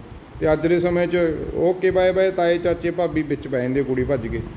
ਸੋ ਇਹ ਨਹੀਂ ਕਹਿ ਰਹੇ ਕਿ ਮਾੜੀ ਗੱਲ ਆ, ਚੰਗੀ ਗੱਲ ਆ ਕਿ ਅੱਜ ਕੱਲ੍ਹ ਕੁੜੀਆਂ ਲਈ ਜੀਵਨ ਜੀਣਾ ਇੰਨਾ ਸੌਖਾ ਹੋ ਗਿਆ ਕਿ ਉਹ ਵਿਚਾਰੀਆਂ ਫੋਨ 'ਤੇ ਵਟਸਐਪ 'ਤੇ ਆਪਣੇ ਮਾਂ ਬਾਪ ਨਾਲ ਜੁੜੀਆਂ ਹੋਈਆਂ ਨੇ, ਕੋਈ ਤਕਲੀਫ ਵੀ ਨਹੀਂ। ਸੋ ਅਸੀਂ ਗੱਲ ਕਰਦੇ ਹਾਂ ਪੁਰਾਣੇ ਸਮੇਂ ਦੀ। ਅਸਲ ਉਹ ਜਿਹੜੇ ਦਾ ਸਮਾਂ ਸੀ ਉਹਦੀ ਰਿਐਲਿਟੀ ਕੀ ਸੀ, ਕੀ ਮਹਿਸੂਸ ਹੁੰਦਾ ਹੋਊਗਾ ਕੁੜੀ ਨੂੰ ਜਦੋਂ ਰੋਂਦੀ ਸੀ। ਉਸਨੇ ਕਿਸੇ ਦੀ ਵੀ ਸਲਾਮੀ ਆਪਣੇ ਪੱਲੇ ਵਿੱਚ ਨਾ ਪਵਾਈ, ਸਗੋਂ ਇਹ ਪੈਸੇ ਨੈਣ ਹੀ ਸੰਭਾਲ ਰਹੀ ਸੀ। ਨੈਣ ਬੇਟਾ ਉਸ ਟਾਈਮ ਜਿਵੇਂ ਸੀ ਉਹ ਨਹੀਂ ਬੋਲਦੇ ਜਿਹੜੇ ਨਾਈ ਹੁੰਦੇ ਨੇ, ਨਾਈ ਜਿਹੜੇ ਵਿਆਹ ਦਾ ਰੁੱਕਾ ਲੈ ਕੇ ਜਾਂਦੇ ਸੀ, ਚਿੱਠੀ ਨੈਣ, ਉਹ ਜਿਹੜੀ ਨਾਈ ਦੇ ਘਰ ਵਾਲੀ ਹੁੰਦੀ ਸੀ, ਜਿਹੜੇ ਨਾਈ ਜਾਤੀ ਹੁੰਦੀ ਸੀ ਨਾ ਬੇਟਾ, ਉਹ ਸ਼ਗਨਾਂ ਦੇ ਕਾਰਡ ਸੁਨੇਹੇ ਰਿਸ਼ਤੇਦਾਰਾਂ 'ਚ ਵੰਡ ਕੇ ਆਉਂਦੇ। ਹੁਣ ਜਿਹੜੇ ਉਹਨੂੰ ਸ਼ਗਨ ਪੈ ਰਹੇ ਸੀ ਉਹ ਆਪਣੇ ਪੱਲੇ 'ਚ ਨਹੀਂ ਸੀ ਪਵਾ ਰਹੀ। ਜੇ ਕੋਈ ਸ਼ਗਨ ਦੇ ਵੀ ਰਿਹਾ ਸੀ ਉਹ ਨੈਣ ਫੜ ਰਹੀ ਸੀ ਪੈਸੇ ਕੋਲ ਖੜੀ। ਜਿਵੇਂ ਅਸੀਂ ਉਹਨੂੰ ਹੁਣ ਬੇਟਾ ਲਾਗਣ ਕਹਿ ਦਿੰਦੇ ਹਾਂ, ਲਾਗਣ ਤਾਂ ਨਹੀਂ ਕਹਿਣਾ ਚਾਹੀਦਾ ਵੈਸੇ ਕਿਸੇ ਨੂੰ, ਆਪਾਂ ਗੱਲ ਕਰਦੇ ਹਾਂ ਵੀ ਉਹ ਸੰਭਾਲ ਰਹੀ ਸੀ ਨੈਣ। ਜੀਤੋ ਦੇ ਭਰਾ ਦਾ ਵਿਚਾਰ ਸੀ ਕਿ ਜਦ ਜੀਤੋ ਕਾਰ ਵਿੱਚ ਬੈਠ ਕੇ ਜਾਣ ਲੱਗੇਗੀ ਤਾਂ ਉਹ ਉਸ ਨੂੰ ਸਲਾਮੀ ਪਾ ਕੇ ਪਿਆਰ ਨਾਲ ਤੋਰ ਦੇਵੇਗਾ। ਉਹਨੂੰ ਇਹ ਸੀ ਵੀ ਜਦੋਂ ਜਾਊਗੀ ਮੈਂ ਉਹਨੂੰ ਗੱਡੀ 'ਚ ਬਿਠਾ ਕੇ ਉਹਨੂੰ ਸ਼ਗਨ ਦੇ ਕੇ ਸਿਰ ਪਲੋਸ ਕੇ ਉਹਨੂੰ ਲੈ ਭਾਈ ਜਾ। ਇੰਨਾ ਸੌਖਾ ਨਹੀਂ ਸੀ ਕੰਡੀਸ਼ਨ ਹੁਣ ਜਦੋਂ ਉਹਨੂੰ ਵਿਦਾ ਕਰ ਰਹੇ। ਜੀਤੋ ਦੇ ਤਾਇਆਂ ਚਾਚਿਆਂ ਅਤੇ ਪਿਓ ਨੇ ਵੀ ਜੀਤੋ ਦੇ ਭਰਾ ਨੂੰ ਸਮਝਾਇਆ ਕਿ ਉਸ ਨੂੰ ਜੀਤੋ ਨਾਲ ਜਾਣ ਵਿੱਚ ਕੋਈ ਇਤਰਾਜ਼ ਨਹੀਂ ਹੋਣਾ ਚਾਹੀਦਾ। ਉਹ ਤਾਏ ਚਾਚੇ ਕਹਿੰਦੇ ਭਾਈ ਵਗ ਜਾ ਹੁਣ ਤੂੰ ਕੁੜੀ ਨਾਲ, ਤੂੰ ਜਾਗਾ, ਸਿਆਣਾ ਹੈ। ਹੁਣ ਵੱਡਾ ਸੀ ਨਾ ਉਹ, ਉਹਨੂੰ ਕਹਿੰਦਾ ਤੂੰ ਜਾ, ਉਹ ਕਹਿੰਦਾ ਨਹੀਂ ਛੋਟਾ ਜਾਊ। ਇਸੇ ਗੱਲ ਨੂੰ ਲੈ ਕੇ ਵੀ ਬਹਿਸ ਹੋ ਰਹੀ ਹੈ। ਪਰ ਹੁਣ ਦੇਖੋ ਅੱਗੇ ਉਹਦੇ ਮਨ 'ਤੇ ਕੀ ਗੱਲਬਾਤ ਹੁੰਦੀ ਹੈ। ਜੇਕਰ ਨਿਆਣੀ ਕੁੜੀ ਜਿੱਦ ਕਰਦੀ ਹੈ ਤਾਂ ਉਸ ਦਾ ਵੀ ਕਿਹਾ ਮੰਨ ਲਿਆ ਜਾਣਾ ਚਾਹੀਦਾ। ਕਹਿੰਦੇ ਉਹ ਨਿਆਣੀ ਜਿੱਦ ਕਰ ਰਹੀ ਆ, ਉਹ ਵੀ ਮੈਂ ਨਹੀਂ ਜਾਂਦੀ, ਮੈਂ ਨਹੀਂ ਜਾਂਦੀ, ਬੜਿਆ ਭਲੋ ਕੇ ਉਹਨੂੰ ਉਹਦੇ ਘਰ ਛੱਡ ਗਿਆ, ਤੂੰ ਜਾ ਭਾਈ। ਜੀਤੋ ਦੇ ਭਰਾ ਨੇ ਨਾ ਹੀ ਕੀਤੀ ਅਤੇ ਨਾ ਹੀ ਸਗੋਂ ਉਹ ਪੱਥਰ ਬਣ ਕੇ ਖਲੋਤਾ ਰਿਹਾ। ਹੁਣ ਜਦੋਂ ਉਸ ਟਾਈਮ ਕੰਡੀਸ਼ਨ ਆ ਗਈ, ਉਹ ਰੋ ਰਹੀ ਆ, ਤਾਏ ਚਾਚੇ ਸਮਝਾ ਰਹੇ ਨੇ, ਨਾ ਤਾਂ ਉਹਨੇ ਨਾ ਕੀਤੀ ਨਾ ਹਾਂ ਕੀਤੀ, ਪੱਥਰ ਬਣ ਕੇ ਖੜ੍ਹ ਗਿਆ। ਉਹਨੂੰ ਸਮਝ ਨਹੀਂ ਲੱਗ ਰਹੀ ਸੀ ਵੀ ਇਹ ਕੀ ਕੰਡੀਸ਼ਨ ਵਾਪਰ ਗਈ। ਹੁਣ ਦੇ ਸੀ ਕੁੜੀ ਦਾ ਵਿਆਹ ਹੋ ਗਿਆ, ਗੱਡੀ 'ਚ ਬੈਠ ਜੂ, ਮੈਂ ਸ਼ਗਨ ਦੇ ਕੇ ਉਹਨੂੰ ਵਿਦਾ ਕਰ ਦੂੰ। ਹੁਣ ਕੰਡੀਸ਼ਨ ਇੱਥੇ ਪਿਆਰ ਦੀਆਂ ਤੰਦਾਂ ਨੇ ਬੰਨ੍ਹ ਲਿਆ ਉਹਨੂੰ। ਹੁਣ ਭੈਣ ਨੂੰ ਵਿਦਾ ਕਰਨਾ ਕੋਈ ਸੌਖਾ ਨਹੀਂ ਹੁੰਦਾ। ਜਿਹਨੂੰ ਪਤਾ ਸੀ ਵੀ ਮੈਂ ਬਗਾਨੇ ਘਰ ਮੇਰੀ ਭੈਣ ਨੂੰ ਭੇਜ ਰਿਹਾ, ਕਿ ਅੱਜ ਤੋਂ ਬਾਅਦ ਇਸ ਘਰ ਦੇ ਵਿੱਚ ਖੇਡਦੀ ਸੀ, ਰੋਟੀਆਂ ਬਣਾਉਂਦੀ ਸੀ, ਅਸੀਂ ਲੜਾਈ ਝਗੜੇ ਕਰਦੇ ਸੀ, ਕਿੰਨਾ ਪਿਆਰ ਸੀ ਸਾਡੇ ਭੈਣ ਭਰਾਵਾਂ ਦਾ, ਪਰ ਅੱਜ ਇਹ ਜਾ ਰਹੀ ਹੈ, ਬਗਾਨੀ ਹੋ ਗਈ। ਹੁਣ ਇਸ ਘਰ ਦੇ ਵਿੱਚ ਇਹ ਵਿਚਾਰੀ ਪਰਦੇਸੀਆਂ ਦੀ ਤਰ੍ਹਾਂ ਫੇਰਾ ਪਾਇਆ ਕਰੂ। ਇੱਥੇ ਹੁਣ ਭਾਵੁਕ ਹੋਇਆ ਖਲੋਤਾ ਹੈ ਉਹਦਾ ਭਰਾ।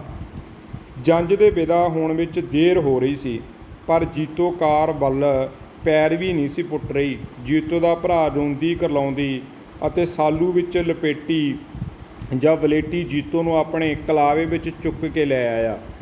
ਹੁਣ ਜਾ ਨਹੀਂ ਸੀ ਰਹੀ ਗੱਡੀ ਵੱਲ, ਉਹ ਸ਼ਗਨਾਂ ਦੇ ਸ਼ੂਟ ਪਾਈ ਹੋਈ ਆਪਣੀ ਭੈਣ ਨੂੰ ਗੋਦੀ ਵਿੱਚ ਚੁੱਕ ਲਿਆ। ਜਿਵੇਂ ਅਸੀਂ ਤੁਹਾਨੂੰ ਕਿਹਾ ਕਿ ਪਹਿਲਾਂ ਗੱਡਿਆਂ ਦੇ ਵਿੱਚ ਭਰਾ ਚੱਕ ਕੇ ਬਿਠਾਇਆ ਕਰਦੇ ਸੀ, ਉਦੋਂ ਅਸਲ 'ਚ ਬੇਟਾ ਇਹ ਕੰਡੀਸ਼ਨ ਹੁੰਦੀ ਸੀ ਕਿ ਧੀਆਂ ਜਾਣਾ ਨਹੀਂ ਸੀ ਚਾਹੁੰਦੀਆਂ ਹੁੰਦੀਆਂ। ਅਤੇ ਉਸ ਨੂੰ ਕਾਰ ਵਿੱਚ ਬਿਠਾ ਦਿੱਤਾ। ਜੀਤੋ ਦੇ ਵੱਡੇ ਤਾਏ ਅਤੇ ਛੋਟੇ ਚਾਚੇ ਨੇ ਬੜੇ ਪਿਆਰ ਨਾਲ ਜੀਤੋ ਨੂੰ ਦਿਲਾਸਾ ਦਿੱਤਾ ਅਤੇ ਸਲਾਮੀ ਪਾ ਕੇ ਪਰੇ ਹਟ ਗਏ। ਹੁਣ ਜਦੋਂ ਗੱਡੀ 'ਚ ਬੈਠ ਗਈ, ਤਾਏ ਚਾਚੇ ਲਵੇ ਲੱਗੇ, ਉਹਨੂੰ ਸ਼ਗਨ ਦਿੱਤਾ, ਚੰਗਾ ਪੁੱਤ ਚੰਗਾ ਭਾਈ, ਜਿਵੇਂ ਵਿਦਾ ਕਰਦੇ ਹੁੰਦੇ ਨੇ ਤਾਏ ਚਾਚੇ। ਜੀਤੋ ਦਾ ਭਰਾ ਵੀ ਆਪਣੀ ਨਿੱਕੀ ਜਿਹੀ ਭੈਣ ਨੂੰ ਸਲਾਮੀ ਪਾਉਣ ਲਈ ਬਟੂਆ ਫਰੋਲਣ ਲੱਗਾ। ਹੁਣ ਜਿਹੜਾ ਜੀਤੋ ਦਾ ਭਰਾ ਹੈ ਉਹ ਦੇਖਦਾ ਕਿ ਛੋਟੀ ਭੈਣ ਨੂੰ ਚਲੋ ਕੋਈ ਸ਼ਗਨ ਦਿੰਦੇ ਹਾਂ। ਜੀਤੋ ਅਤੇ ਉਸ ਦੀਆਂ ਸਹੇਲੀਆਂ ਦੇ ਰੋ ਰੋ ਕਿ ਲਾਲ ਹੋਏ ਮੂੰਹ ਦੇਖ ਕੇ ਉਹਦਾ ਮਨ ਭਾਰੀ ਹੋ ਗਿਆ। ਹੁਣ ਉਹਨੇ ਦੇਖਿਆ ਕਿਵੇਂ ਇਹਦੀਆਂ ਸਹੇਲੀਆਂ ਰੋ ਰਹੀਆਂ ਨੇ, ਉਹ ਹੁਣ ਭਾਵੁਕ ਹੋ ਗਿਆ ਇਸ ਟਾਈਮ ਸੀਨ ਨੇ ਜਦੋਂ ਧੀ ਨੂੰ ਵਿਦਾ ਕਰਦੇ ਨੇ। ਫਿਰ ਉਸ ਨੂੰ ਆਪਣਾ ਚੇਤਾ ਆਇਆ ਕਿ ਕਿਵੇਂ ਉਹ ਵਿਆਹ ਲਈ ਤਿਆਰ ਹੁੰਦਾ ਵਿਆਹ ਤੋਂ ਡਰ ਜਾਂਦਾ ਸੀ। ਹੁਣ ਸੋਚਦਾ ਵੀ ਵਿਆਹ ਤੋਂ ਤਾਂ ਮੈਂ ਡਰ ਰਿਹਾ ਸੀ, ਇਹ ਵਿਚਾਰੀ ਕੁੜੀ ਇਹ ਤਾਂ ਆਪਣੇ ਘਰ ਜਾ ਰਹੀ ਹੈ ਕਿਤੇ ਦੂਸਰੇ ਥਾਂ, ਮੈਂ ਤਾਂ ਇੱਥੇ ਵਿਆਹ ਕਰਾਉਣ ਤੋਂ ਡਰ ਰਿਹਾ। ਇਹਨੇ ਵਿਆਹ ਕਰਾਇਆ, ਕਿੱਡਾ ਜਿਗਰ ਹੈ ਮੇਰੀ ਭੈਣ ਦਾ। ਜਿਸ ਕੁੜੀ ਨੂੰ ਉਹ ਨੇੜਿਓਂ ਨਹੀਂ ਸੀ ਜਾਣਦਾ, ਉਸ ਨੂੰ ਕਿਵੇਂ ਅਪਣਾ ਸਕਦਾ ਸੀ। ਉਹ ਕਹਿੰਦਾ ਮੈਂ ਸੋਚਿਆ ਵੀ ਮੈਂ ਜਿਹੜੀ ਕੁੜੀ ਨੂੰ ਜਾਣਦੀ ਨੂੰ ਆਪਣੀ ਘਰ ਵਾਲੀ ਕਿਵੇਂ ਬਣਾ ਲੂੰ। ਹੁਣ ਲੇਖਕ ਸੋਚਦਾ ਯਾਰ ਵੀ ਉਹ ਜਿਹੜਾ ਉਹਦਾ ਭਰਾ ਕਿ ਇਹ ਕੁੜੀ ਇਹਨੂੰ ਵੀ ਨਹੀਂ ਜਾਣਦੀ, ਇਹਨੇ ਵੀ ਤਾਂ ਇਹਨੂੰ ਅਪਣਾਇਆ ਵੀ ਮੇਰਾ ਪਤੀ ਆ, ਮੈਂ ਇਹਦੀ ਹੁਣ ਨੌਕਰਾਣੀ ਲੱਗ ਗਈ, ਮੈਂ ਇਹਨਾਂ ਦੇ ਘਰੇ ਕੰਮ ਕਰੂੰਗੀ, ਮੈਂ ਇਹ ਕਰੂੰਗੀ ਉਹ ਕਰੂੰਗੀ। ਇਹਦਾ ਕਿੱਡਾ ਜਿਗਰ ਮੇਰੀ ਭੈਣ ਦਾ। ਜਿਸ ਕੁੜੀ ਨੂੰ ਉਹ ਨੇੜਿਓਂ ਨਹੀਂ ਸੀ ਜਾਣਦਾ, ਉਸ ਨੂੰ ਕਿਵੇਂ ਅਪਣਾ ਸਕਦਾ ਸੀ। ਹਾਲਾਂਕਿ ਉਸ ਦੀ ਵਹੁਟੀ ਨੇ ਭਾਰਤੀ ਮਰਿਆਦਾ ਅਨੁਸਾਰ ਉਸ ਦੀ ਦਾਸੀ ਬਣ ਕੇ ਰਹਿਣਾ ਸੀ। ਦਾਸੀ ਦਾ ਭਾਵ ਜਿਹੜੀ ਸੇਵਾ ਕਰੇ, ਆਗਿਆ ਮੰਨੇ। ਪਰ ਹੁਣ ਤਾਂ ਉਸ ਤੋਂ 8-10 ਵਰ੍ਹੇ ਛੋਟੀ ਉਸ ਦੀ ਭੈਣ ਕਿਸੇ ਅਣਜਾਣ ਮੁੰਡੇ ਕੋਲ ਉਸ ਦੀ ਦਾਸੀ ਬਣਨ ਲਈ ਦੂਰ ਜਾ ਰਹੀ ਸੀ। ਪਰ ਮੈਂ ਸੋਚ ਰਿਹਾ ਕਿਸੇ ਨੂੰ ਦਾਸੀ ਬਣਾਉਣਾ ਵੀ ਐਵੇਂ ਹੁੰਦੀ ਆ, ਆਲਾ ਐਵੇਂ ਤੋਰਦਾ ਜਿਵੇਂ ਉਹ ਆਪਣੀ ਭੈਣ ਨੂੰ ਭੇਜ ਰਿਹਾ ਕਿ ਇਹ ਮੇਰੀ ਭੈਣ ਜਿਹੜੀ ਚੱਲੀ ਹੈ ਕਿਸੇ ਦੀ ਦਾਸੀ ਬਣਨ ਲਈ ਚੱਲੀ ਆ, ਕਿਸੇ ਦੇ ਆਰਡਰ ਥੱਲੇ ਰਹੂਗੀ, ਕਿਸੇ ਦੇ ਕਹਿਣੇ ਥੱਲੇ ਰਹੂਗੀ, ਇਹ ਘਰ ਨੂੰ ਛੱਡ ਚੱਲੀ ਆ।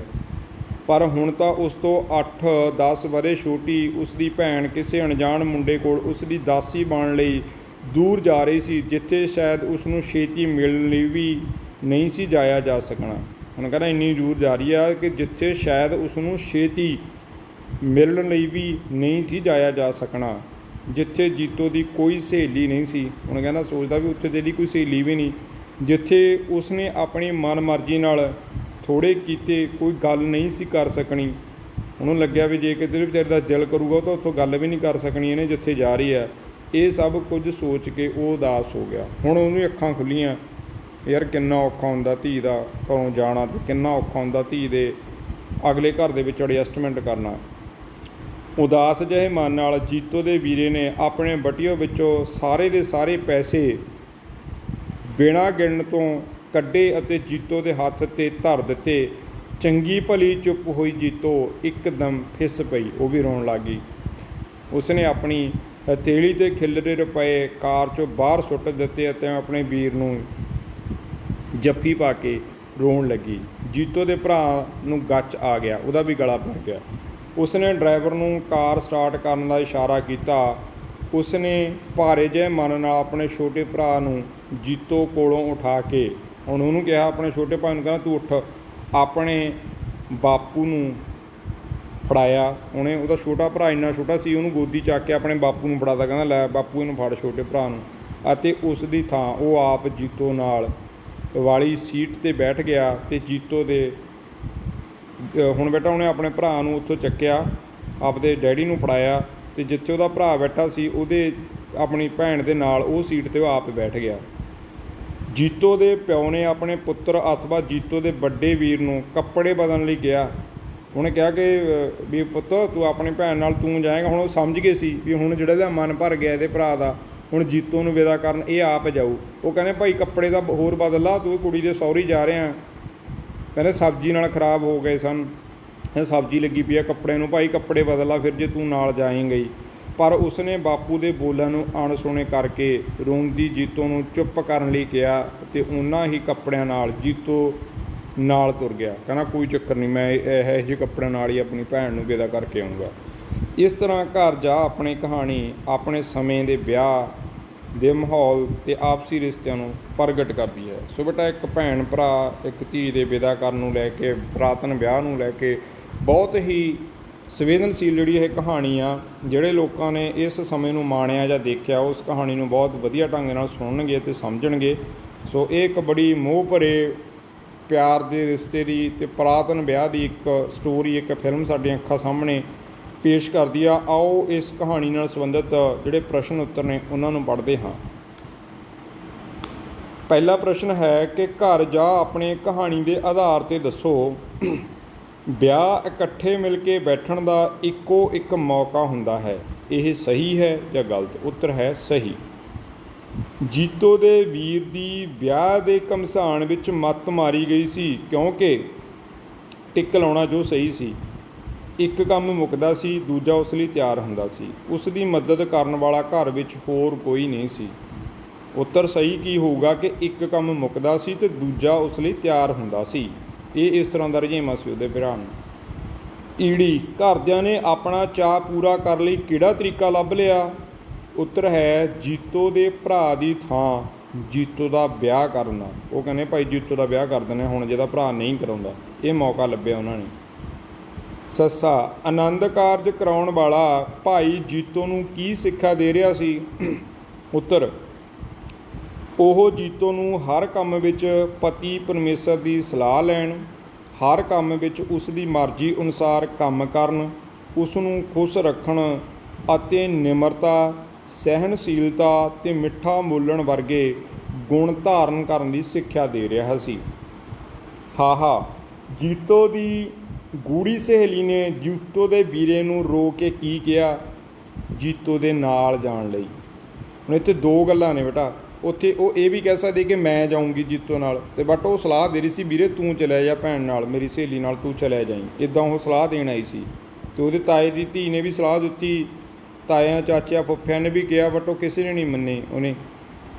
ਉਹਦੇ ਭਰਾ ਨੇ, ਜੀਤੋ ਦੇ ਭਰਾ ਨੇ ਕਿਸੇ ਦੀ ਨਹੀਂ ਮੰਨੀ। ਬਟ ਜਦੋਂ ਆਪ ਚੁੱਪਚਾਪ ਖਲੋਤਾ, ਉਹ ਸਾਰਾ ਸੀਨ ਦੇਖ ਰਿਹਾ, ਉਹਦੀ ਅੱਖਾਂ ਸਾਹਮਣੇ ਸਾਰੀ ਫਿਲਮ ਘੁੰਮਦੀ ਹੈ, ਅਤੇ ਫਿਰ ਉਹਦਾ ਗਲਾ ਗੱਚ ਭਰ ਜਾਂਦਾ। ਫਿਰ ਉਹ ਭਾਵਨਾਤਮਕ ਤੌਰ 'ਤੇ ਅੰਦਰੋਂ ਟੁੱਟ ਜਾਂਦਾ। ਫਿਰ ਆਪਣੀ ਭੈਣ ਨੂੰ ਵਿਦਾ ਕਰਨ ਉਹ ਲਿਬੜੇ ਤਿਬੜੇ ਕੱਪੜਿਆਂ ਦੇ ਵਿੱਚ ਹੀ ਚਲਿਆ ਜਾਂਦਾ।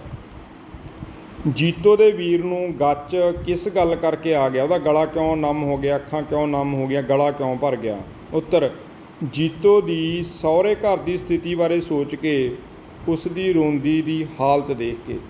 ਹੁਣ ਉਹ ਆਪਣੇ ਸਹੁਰੇ ਘਰ ਜਾ ਰਹੀ ਆ, ਉਹਨੂੰ ਰੋ ਰਹੀ ਆ, ਉਹ ਸੋਚਦਾ ਬਾਕੀ ਯਾਰ ਇਹਨੂੰ ਨਾ ਉੱਤੇ ਉਹਦੀ ਸਹੇਲੀ ਆ, ਨਾ ਉਹਦੇ ਭੈਣ ਭਰਾ ਹੋਵਾਂਗੇ, ਨਾ ਬੇਬੇ ਬਾਪੂ ਨੇ, ਨਾ ਇਹਦੀਆਂ ਆਹ ਰੌਣਕਾਂ ਜਿਹੜੀਆਂ ਇਸ ਘਰ 'ਚ ਆਨੰਦ ਮਾਣਦੀ ਸੀ, ਵੀ ਬੇਗਾਨੇ ਲੋਕਾਂ 'ਚ ਜਾ ਰਹੀ ਹੈ ਮੇਰੀ ਭੈਣ, ਰੋ ਰਹੀ ਆ ਵੀ ਬਾਕੀ ਐਵੇਂ ਉਹਦਾ ਜਿਹੜਾ ਰੋਣਾ ਆ ਰਿਹਾ ਸੀ ਅਤੇ ਉਹਦਾ ਵੀ ਗਲਾ ਭਰਿਆ ਆ ਉੱਥੇ ਕਿ ਮੈਂ ਡਰਦੇ ਨੇ ਵਿਆਹ ਨਹੀਂ ਕਰਾਇਆ ਕਿ ਮੈਂ ਜਿਹੜੀ ਕੁੜੀ ਨੂੰ ਜਾਣਦਾ ਨਹੀਂ ਉਹਦੇ ਨਾਲ ਵਿਆਹ ਕਿਵੇਂ ਕਰਾਵਾਂ। ਪਰ ਮੇਰੀ ਭੈਣ ਵੀ ਤਾਂ ਕਿਸੇ ਨੂੰ ਜਾਣਦੀ ਨਹੀਂ, ਉਹ ਮੁੰਡੇ ਨੂੰ ਕਿਹੜਾ ਜਾਣਦੀ ਹੈ, ਉਹਦੇ ਘਰ ਵਾਲੀ ਬਣ ਕੇ ਜਾ ਰਹੀ ਹੈ, ਉਹਦੀ ਦਾਸੀ ਬਣ ਕੇ ਜਾ ਰਹੀ ਹੈ।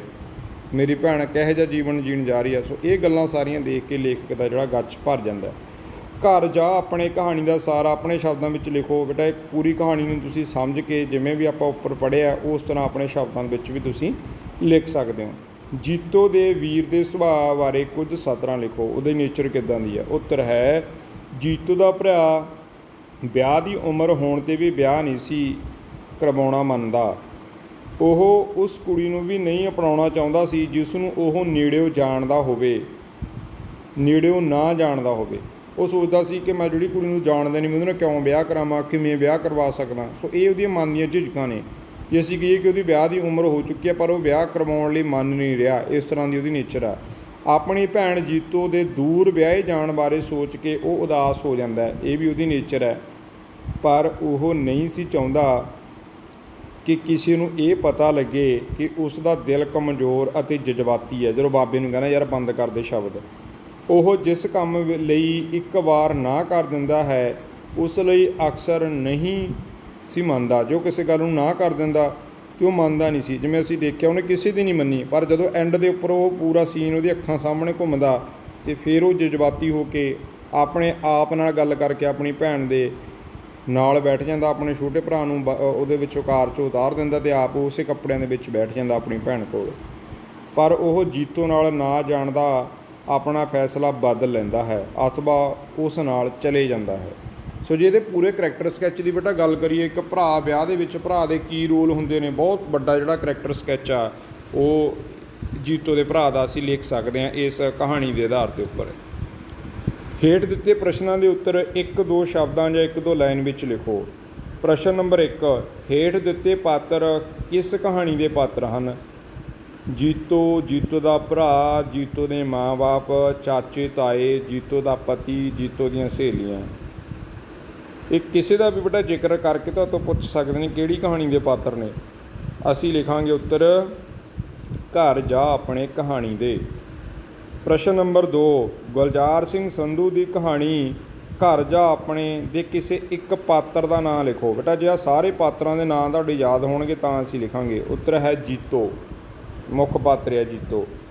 ਘਰ ਜਾ ਆਪਣੇ ਕਹਾਣੀ ਦੇ 2 ਮੁੱਖ ਪਾਤਰ ਕਿਹੜੇ ਹਨ? ਜੀਤੋ ਅਤੇ ਉਸ ਦਾ ਵੱਡਾ ਭਰਾ। ਇਹ 2 ਮੁੱਖ ਪਾਤਰ ਨੇ ਜਿਨ੍ਹਾਂ ਦੇ ਵਿੱਚ ਇਹ ਕਹਾਣੀ ਦੇ ਵਾਰਤਾਲਾਪ ਅੱਗੇ ਚੱਲਦੇ ਨੇ। 4 ਨੰਬਰ ਹੈ ਕਿ ਜੀਤੋ ਦੇ ਬਾਪੂ ਦਾ ਵਿਆਹ ਕਿੰਨੇ ਕੁ ਵਰ੍ਹੇ ਪਹਿਲਾਂ ਹੋਇਆ ਸੀ? ਉੱਤਰ ਹੈ, ਜਦੋਂ ਅਸੀਂ ਕਹਾਣੀ ਸ਼ੁਰੂ ਕਰਦੇ ਹਾਂ 40 ਸਾਲ, 40 ਕੁ ਵਰ੍ਹੇ ਪਹਿਲਾਂ ਹੋਇਆ ਸੀ ਵਿਆਹ। ਜੀਤੋ ਆਪਣੇ ਵੀਰ ਤੋਂ ਕਿੰਨੇ ਕੁ ਵਰ੍ਹੇ ਛੋਟੀ ਸੀ? ਉੱਤਰ ਹੈ 8-10 ਵਰ੍ਹੇ। 8-10 ਸਾਲਾਂ ਦਾ ਫਰਕ ਸੀ ਲੇਖਕ ਅਤੇ ਉਸਦੀ ਭੈਣ ਦਾ, ਉਹ ਬੱਚੀ ਹੋਈ ਸੀ ਉਹਦੇ ਲਈ। 6 ਨੰਬਰ ਪ੍ਰਸ਼ਨ ਹੈ ਕਿ ਜੀਤੋ ਦਾ ਵੀਰ ਉਮਰ ਹੋਣ 'ਤੇ ਵੀ ਕਿਸ ਲਈ ਨਹੀਂ ਸੀ ਮੰਨਦਾ? ਵਿਆਹ ਲਈ, ਉਹ ਮੰਨ ਨਹੀਂ ਸੀ ਰਿਹਾ। 7 ਨੰਬਰ ਹੈ ਜੀਤੋ ਦੇ ਵੱਡੇ ਵੀਰ ਦੇ ਸੁਭਾਅ ਦੀਆਂ 2 ਵਿਸ਼ੇਸ਼ਤਾਵਾਂ ਦੱਸੋ। ਕਿਹੋ ਜਿਹਾ ਸੁਭਾਅ ਸੀ? ਜਿੱਦੀ ਵੀ ਸੀ ਅਤੇ ਐਂਡ 'ਤੇ ਜਦੋਂ ਭੈਣ ਕੋਲ ਲਿਬੜੇ ਕੱਪੜੇ ਪਾ ਕੇ ਉੱਦਾਂ ਹੀ ਨਾਲ ਉਹਨੂੰ ਛੱਡਣ ਲਈ ਜਾਂਦਾ ਅਤੇ ਜਜ਼ਬਾਤੀ ਵੀ ਸੀ। ਪ੍ਰਸ਼ਨ ਨੰਬਰ 8, ਜੀਤੋ ਦਾ ਵੀਰ ਕਿਸ ਕੁੜੀ ਨਾਲ ਵਿਆਹ ਨਹੀਂ ਸੀ ਕਰਵਾਉਣਾ ਚਾਹੁੰਦਾ? ਅਣਜਾਣ ਕੁੜੀ ਨਾਲ। ਉਹ ਸੋਚਦਾ ਜਿਹੜੀ ਕੁੜੀ ਨੂੰ ਮੈਂ ਜਾਣਦਾ ਨਹੀਂ ਉਹਦੇ ਨਾਲ ਵਿਆਹ ਕਿਵੇਂ ਕਰਵਾਵਾਂ। ਇਹ ਉਹਦੇ ਮਨ ਦਾ ਇੱਕ ਸ਼ੰਕ ਹੈ। ਅੱਗੇ ਹੈਗਾ ਪ੍ਰਸ਼ਨ ਨੰਬਰ 9, ਜੀਤੋ ਦਾ ਵੀਰ ਉਸ ਨਾਲ ਕਿਸ ਨੂੰ ਭੇਜਣਾ ਚਾਹੁੰਦਾ ਸੀ? ਉੱਤਰ ਹੈ ਆਪਣੇ ਛੋਟੇ ਭਰਾ ਨੂੰ। ਉਹ ਕਹਿੰਦਾ ਛੋਟੇ ਭਰਾ ਨੂੰ ਭੇਜ ਦਿਓ ਪਰ ਮੈਂ ਨਹੀਂ ਜਾਂਦਾ। 10 ਨੰਬਰ ਹੈ ਕਿ ਜੀਤੋ ਦਾ ਵੀਰ ਸਾਰੇ ਰਿਸ਼ਤੇਦਾਰਾਂ ਨੂੰ ਮਿਲ ਬੈਠਣ ਦਾ ਮੌਕਾ ਕਿਵੇਂ ਨਹੀਂ ਸੀ ਦਿੰਦਾ? ਕਿਉਂਕਿ ਉਹ ਵਿਆਹ ਲਈ ਨਹੀਂ ਸੀ ਮੰਨ ਰਿਹਾ। 11 ਨੰਬਰ, ਜੀਤੋ ਨੂੰ 17ਵਾਂ ਸਾਲ ਲੱਗ ਗਿਆ ਸੀ, ਠੀਕ ਹੈ ਜਾਂ ਗਲਤ? ਉੱਤਰ ਹੈ ਠੀਕ। ਇਹ ਤੁਹਾਨੂੰ ਬੇਟਾ ਉਲਝਾ ਕੇ ਵੀ ਪੁੱਛਿਆ ਜਾ ਸਕਦਾ ਹੈ ਕਿ ਜੀਤੋ ਵਿਆਹ ਲਈ 18 ਸਾਲ ਦੀ ਹੋ ਚੁੱਕੀ ਸੀ, ਇਹ ਸਹੀ ਹੈ ਜਾਂ ਗਲਤ? ਇਹਨੂੰ 17ਵਾਂ ਸਾਲ ਲੱਗਿਆ ਸੀ ਅਜੇ। ਜੇ ਅਸੀਂ ਅੱਜ ਦੇ ਸਮੇਂ ਦੇ ਹਿਸਾਬ ਨਾਲ ਕਹੀਏ ਤਾਂ ਉਹ ਹਲੇ ਨਾਬਾਲਗ ਸੀ, ਕੋਈ ਨਹੀਂ ਸੀ ਬਾਲਗ। ਅਤੇ ਜੇ ਅਸੀਂ ਗੱਲ ਕਰੀਏ ਪੁਰਾਣੇ ਸਮੇਂ ਦੀ, ਉਦੋਂ ਬੇਟਾ 15-16 ਸਾਲ ਦੀ ਕੁੜੀ ਦਾ ਵਿਆਹ ਕਰ ਦਿੰਦੇ ਸੀ। ਉਹ ਹਿਸਾਬ ਨਾਲ ਉਹ 17 ਸਾਲ ਦੀ ਹੋ ਚੁੱਕੀ ਸੀ, 16 ਸਾਲ ਟੱਪ ਚੁੱਕੀ ਸੀ, ਉਹਦੇ ਵਿਆਹ ਦੀ ਉਮਰ ਹੈਗੀ ਸੀ। ਪ੍ਰਸ਼ਨ ਨੰਬਰ 12, ਬਾਬਾ ਫਰੀਦ ਜੀ ਦੇ ਸ਼ਲੋਕ ਨਿਵਣ ਸੋ ਅੱਖਰ ਖਵਣ ਗੁਣ ਦੀਆਂ ਤੁਕਾਂ ਕਿਸ ਨੇ ਵਿਰਾਗ ਵਿੱਚ ਕਹੀਆਂ? ਭਾਈ ਜੀ ਨੇ, ਜਿਹੜਾ ਕੀਰਤਨੀ ਸੀਗਾ ਜਾਂ ਉਸ ਟਾਈਮ ਜਿਹੜੇ ਭਾਈ ਜੀ ਨੇ ਪਾਠ ਪੜ੍ਹਿਆ। 13 ਨੰਬਰ, ਕੌਣ ਕਿਸੇ ਅੱਗੇ ਜ਼ਾਹਰ ਨਹੀਂ ਸੀ ਹੋਣ ਦੇਣਾ ਚਾਹੁੰਦਾ ਕਿ ਉਸ ਦਾ ਦਿਲ ਕਮਜ਼ੋਰ ਅਤੇ ਜਜ਼ਬਾਤੀ ਹੈ? ਜੀਤੋ ਦਾ ਭਰਾ। ਜਦੋਂ ਉਹਦੇ ਅੱਖਾਂ 'ਚ ਪਾਣੀ ਆਉਣ ਲੱਗਦਾ ਨਾ, ਉਹ ਬਾਬਾ ਜੀ ਨੂੰ ਕਹਿੰਦਾ ਕਿ ਯਾਰ ਬੰਦ ਕਰ ਦੇ, ਕਿਉਂਕਿ ਉਹ ਅੱਖਾਂ 'ਚੋਂ ਹੰਝੂ ਡੇਗ ਕੇ ਸੰਗਤ ਨੂੰ, ਆਪਣੀ ਭੈਣ ਨੂੰ, ਆਪਣੇ ਮਾਪਿਆਂ ਨੂੰ ਇਹ ਸ਼ੋਅ ਨਹੀਂ ਸੀ ਕਰਨਾ ਚਾਹੁੰਦਾ ਕਿ ਮੈਂ ਜਜ਼ਬਾਤੀ ਹਾਂ, ਮੈਂ ਵੀ ਭਾਵੁਕ ਹੋ ਸਕਦਾ, ਮੈਂ ਵੀ ਕਮਜ਼ੋਰ ਦਿਲ ਹਾਂ। ਉਹ ਸ਼ੋਅ ਨਹੀਂ ਸੀ ਹੋਣਾ ਦੇਣਾ ਚਾਹੁੰਦਾ। 14 ਨੰਬਰ ਕਿ ਜੀਤੋ ਦੀ ਬਹੁਤ ਗੂੜ੍ਹੀ ਸਹੇਲੀ ਕਿਸ ਜਮਾਤ ਵਿੱਚ ਜੀਤੋ ਨਾਲ ਪੜ੍ਹਦੀ ਸੀ? ਹੁਣ ਅਸੀਂ ਕਹੀਏ ਜੀਤੋ ਆਪਣੇ ਸਮੇਂ ਦੀਆਂ 5 ਜਮਾਤਾਂ ਪੜ੍ਹੀ ਹੋਈ ਹੈ, 5ਵੀਂ ਜਮਾਤ ਵਿੱਚ ਉਹਦੀ ਨਾਲ ਪੜ੍ਹਦੀ ਸੀ ਜਿਹੜੀ ਉਹਦੀ ਸਹੇਲੀ ਉਸ ਟਾਈਮ ਰੋਂਦੀ ਹੋਈ ਆਈ ਸੀ। 15 ਨੰਬਰ, ਕਿਸ ਨੇ ਆਪਣੀ ਹਥੇਲੀ 'ਤੇ ਖਿੱਲਰੇ ਰੁਪਏ ਕਾਰ ਦੇ ਬਾਹਰ ਸੁੱਟ ਦਿੱਤੇ? ਜੀਤੋ ਨੇ। ਜਦੋਂ ਲਾਸਟ ਟਾਈਮ ਉਹਦਾ ਭਰਾ ਬਟੂਏ 'ਚੋਂ ਸਾਰੇ ਪੈਸੇ ਉਹਦੇ ਹੱਥ 'ਤੇ ਰੱਖ ਦਿੰਦਾ, ਬਾਹਰ ਸੁੱਟ ਦਿੰਦੀ ਹੈ ਅਤੇ ਆਪਣੇ ਭਰਾ ਦੇ ਗਲੇ ਲੱਗ ਜਾਂਦੀ ਹੈ। 16 ਨੰਬਰ ਹੈ ਕਿ ਤੁਹਾਡੀ ਪਾਠ ਪੁਸਤਕ ਵਿੱਚ ਗੁਲਜ਼ਾਰ ਸਿੰਘ ਸੰਧੂ ਦੀ ਕਿਹੜੀ ਕਹਾਣੀ ਸ਼ਾਮਲ ਹੈ? ਉੱਤਰ ਹੈ ਘਰ ਜਾ ਆਪਣੇ। 17 ਨੰਬਰ, ਤੁਹਾਡੀ ਪਾਠ ਪੁਸਤਕ ਵਿੱਚ ਸ਼ਾਮਲ ਕਹਾਣੀ ਘਰ ਜਾ ਆਪਣੇ ਕਿਸ ਦੀ ਲਿਖੀ ਹੋਈ ਹੈ? ਉੱਤਰ ਹੈ ਗੁਲਜ਼ਾਰ ਸਿੰਘ ਸੰਧੂ।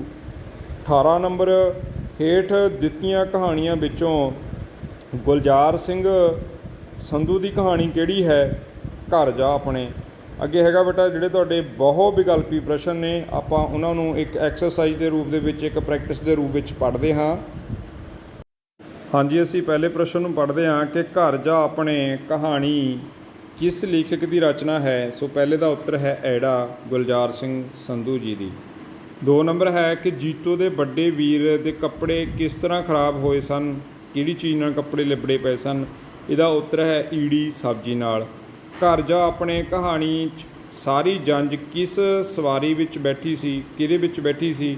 ਕਾਰਾਂ ਵਿੱਚ, ਟਰਾਲੀ ਵਿੱਚ, ਰੇਲ ਗੱਡੀ ਵਿੱਚ। ਉੱਤਰ ਹੈ ਬੱਸ ਵਿੱਚ। ਘਰ ਜਾ ਆਪਣੇ ਕਹਾਣੀ ਦਾ ਮੁੱਖ ਪਾਤਰ ਕੌਣ ਹੈ। ਹੁਣ ਇਹਦੇ ਵਿੱਚ ਅਸੀਂ ਜਿਹੜਾ ਮੁੱਖ ਪਾਤਰ ਬੇਟਾ ਉਹ ਹੈਗੀ ਹੈ ਜੀਤੋ।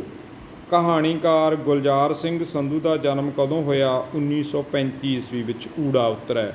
6 ਨੰਬਰ ਹੇਠਲੇ ਪਾਤਰਾਂ ਵਿੱਚੋਂ ਕਿਹੜਾ ਪਾਤਰ ਘਰ ਜਾ ਕਹਾਣੀ ਦਾ ਪਾਤਰ ਨਹੀਂ। ਉਹ ਹੈਗਾ ਸੱਸਾ, ਪ੍ਰੋਫੈਸਰ ਮਲਹੋਤਰਾ। ਜੀਤੋ ਦਾ ਵੀਰ ਵੀ ਇਸ ਕਹਾਣੀ ਦਾ ਪਾਤਰ ਹੈਗਾ ਬੇਟਾ। ਜੀਤੋ ਦੀ ਸਹੇਲੀ ਵੀ ਪਾਤਰ ਹੈ ਅਤੇ ਖੁਦ ਜੀਤੋ ਵੀ ਪਾਤਰ ਆ। ਸੱਸਾ ਇਸ ਕਹਾਣੀ ਦਾ ਪਾਤਰ ਨਹੀਂ, ਕਿਉਂਕਿ ਇਸ ਪ੍ਰੋਫੈਸਰ ਮਲਹੋਤਰਾ ਨੂੰ ਅਸੀਂ ਕਹਾਣੀ ਦੇ ਵਿੱਚ ਕਿਤੇ ਵੀ ਨਹੀਂ ਸੁਣਿਆ। 7 ਨੰਬਰ ਜੰਝ ਸ਼ਬਦ ਦਾ ਸਮਾਨਾਰਥਕ ਸ਼ਬਦ ਚੁਣੋ। ਇਹਦਾ ਉੱਤਰ ਹੈਗਾ ਈੜੀ ਬੇਟਾ, ਬਰਾਤ। ਜੰਝ ਢੁੱਕ ਗਈ ਭਾਈ, ਬਰਾਤ ਆ ਗਈ। ਪ੍ਰਸ਼ਨ ਨੰਬਰ 8 ਲਹਿਜੇ ਸ਼ਬਦ ਦਾ ਸਹੀ ਅਰਥ ਹੈ। ਲਹਿਜੇ ਦਾ ਭਾਵ ਹੁੰਦਾ ਬੇਟਾ ਵੀ ਕੈਸੇ ਲਹਿਜੇ ਦਾ, ਅੰਦਾਜ਼, ਵੀ ਉਹਦਾ ਭਾਈ ਗੱਲ ਕਰਨ ਦਾ ਲਹਿਜਾ ਚੰਗਾ ਨਹੀਂ ਸੀ, ਇਹਨੂੰ ਅਸੀਂ ਬੋਲਦੇ ਹਾਂ ਅੰਦਾਜ਼। ਪ੍ਰਸ਼ਨ ਨੰਬਰ 9 ਪਿਛਲੇ ਕਿੰਨੇ ਸਾਲਾਂ ਤੋਂ ਘਰ 'ਚ ਮੁੰਡੇ ਦਾ ਵਿਆਹ ਨਹੀਂ ਸੀ ਹੋਇਆ। 40 ਸਾਲਾਂ ਤੋਂ। 40 ਸਾਲ ਪਹਿਲਾਂ ਲੇਖਕ ਦਾ ਹੀ ਵਿਆਹ ਹੋਇਆ ਸੀ ਉਸ ਘਰ ਦੇ ਵਿੱਚ। ਇਹ ਜਿਹੜਾ ਜੀਤੋ ਦਾ ਪਿਤਾ, ਉਸ ਤੋਂ ਮੁੜ ਕੇ ਕਦੇ ਵਿਆਹ ਨਹੀਂ ਸੀ ਹੋਇਆ ਉਸ ਘਰ ਦੇ ਵਿੱਚ, ਕਿਉਂਕਿ ਜਿਹੜੇ ਬੱਚੇ ਸੀ ਉਹ 40 ਸਾਲਾਂ ਦੀ ਵਿੱਥ ਨਾਲ ਉਹਨਾਂ ਦਾ ਵਿਆਹ ਹੋਣਾ ਸੀਗਾ ਹੁਣ। ਪ੍ਰਸ਼ਨ ਨੰਬਰ 10 ਜੀਤੋ ਦੇ ਵਿਆਹ ਸਮੇਂ ਉਸ ਦੀ ਉਮਰ ਕਿੰਨੀ ਕੁ ਸੀ। ਆਪਾਂ ਪਹਿਲਾਂ ਵੀ ਪੜ੍ਹੀ ਸੀ, ਤੁਸੀਂ ਕਨਫਿਊਜ਼ ਨਹੀਂ ਹੋਣਾ। ਇਹਦੇ ਵਿੱਚ ਉਹਦੀ ਉਮਰ ਸੀ 17 ਸਾਲ ਲੱਗਾ ਸੀ, ਜਾਂ 17ਵਾਂ ਸਾਲ ਲੱਗਿਆ ਹੋਇਆ ਸੀ ਉਹਨੂੰ। ਇਹ ਪ੍ਰਸ਼ਨਾਂ ਦੇ ਉੱਤਰ ਨੇ। ਸੋ ਆਓ ਦੇਖਦੇ ਹਾਂ ਨੀਚੇ ਛੋਟੇ ਉੱਤਰਾਂ ਵਾਲੇ ਪ੍ਰਸ਼ਨ। ਘਰ ਜਾ ਆਪਣੇ ਕਹਾਣੀ ਦਾ ਲੇਖਕ ਕੌਣ ਹੈ। ਉੱਤਰ ਹੈ ਇਸ ਕਹਾਣੀ ਵਿੱਚ ਕੀ ਪੇਸ਼ ਕੀਤਾ ਗਿਆ। ਇਸ ਕਹਾਣੀ ਦਾ ਲੇਖਕ ਗੁਲਜ਼ਾਰ ਸਿੰਘ ਸੰਧੂ ਹੈ। ਇਸ ਵਿੱਚ ਉਸਨੇ ਵਿਆਹ ਦੀਆਂ ਰਸਮਾਂ ਅਤੇ ਭੈਣ ਭਰਾਵਾਂ, ਅੰਗਾਂ ਸਾਕਾਂ ਦੇ ਆਪਸੀ ਪਿਆਰ ਨੂੰ ਪੇਸ਼ ਕੀਤਾ ਹੈ। ਅੱਗੇ ਹੈਗਾ 2 ਨੰਬਰ ਕਹਾਣੀ ਵਿੱਚ ਕਿਸ ਦਾ ਵਿਆਹ ਹੋ ਰਿਹਾ ਹੈ। ਉੱਤਰ ਇਸ ਕਹਾਣੀ ਵਿੱਚ ਜੀਤੋ ਦਾ ਵਿਆਹ ਹੋ ਰਿਹਾ ਹੈ। ਉਹ ਆਪਣੇ ਵੀਰ ਤੋਂ ਛੋਟੀ ਹੈ, ਉਸ ਨੂੰ 17ਵਾਂ ਸਾਲ ਲੱਗਿਆ ਹੋਇਆ ਹੈ।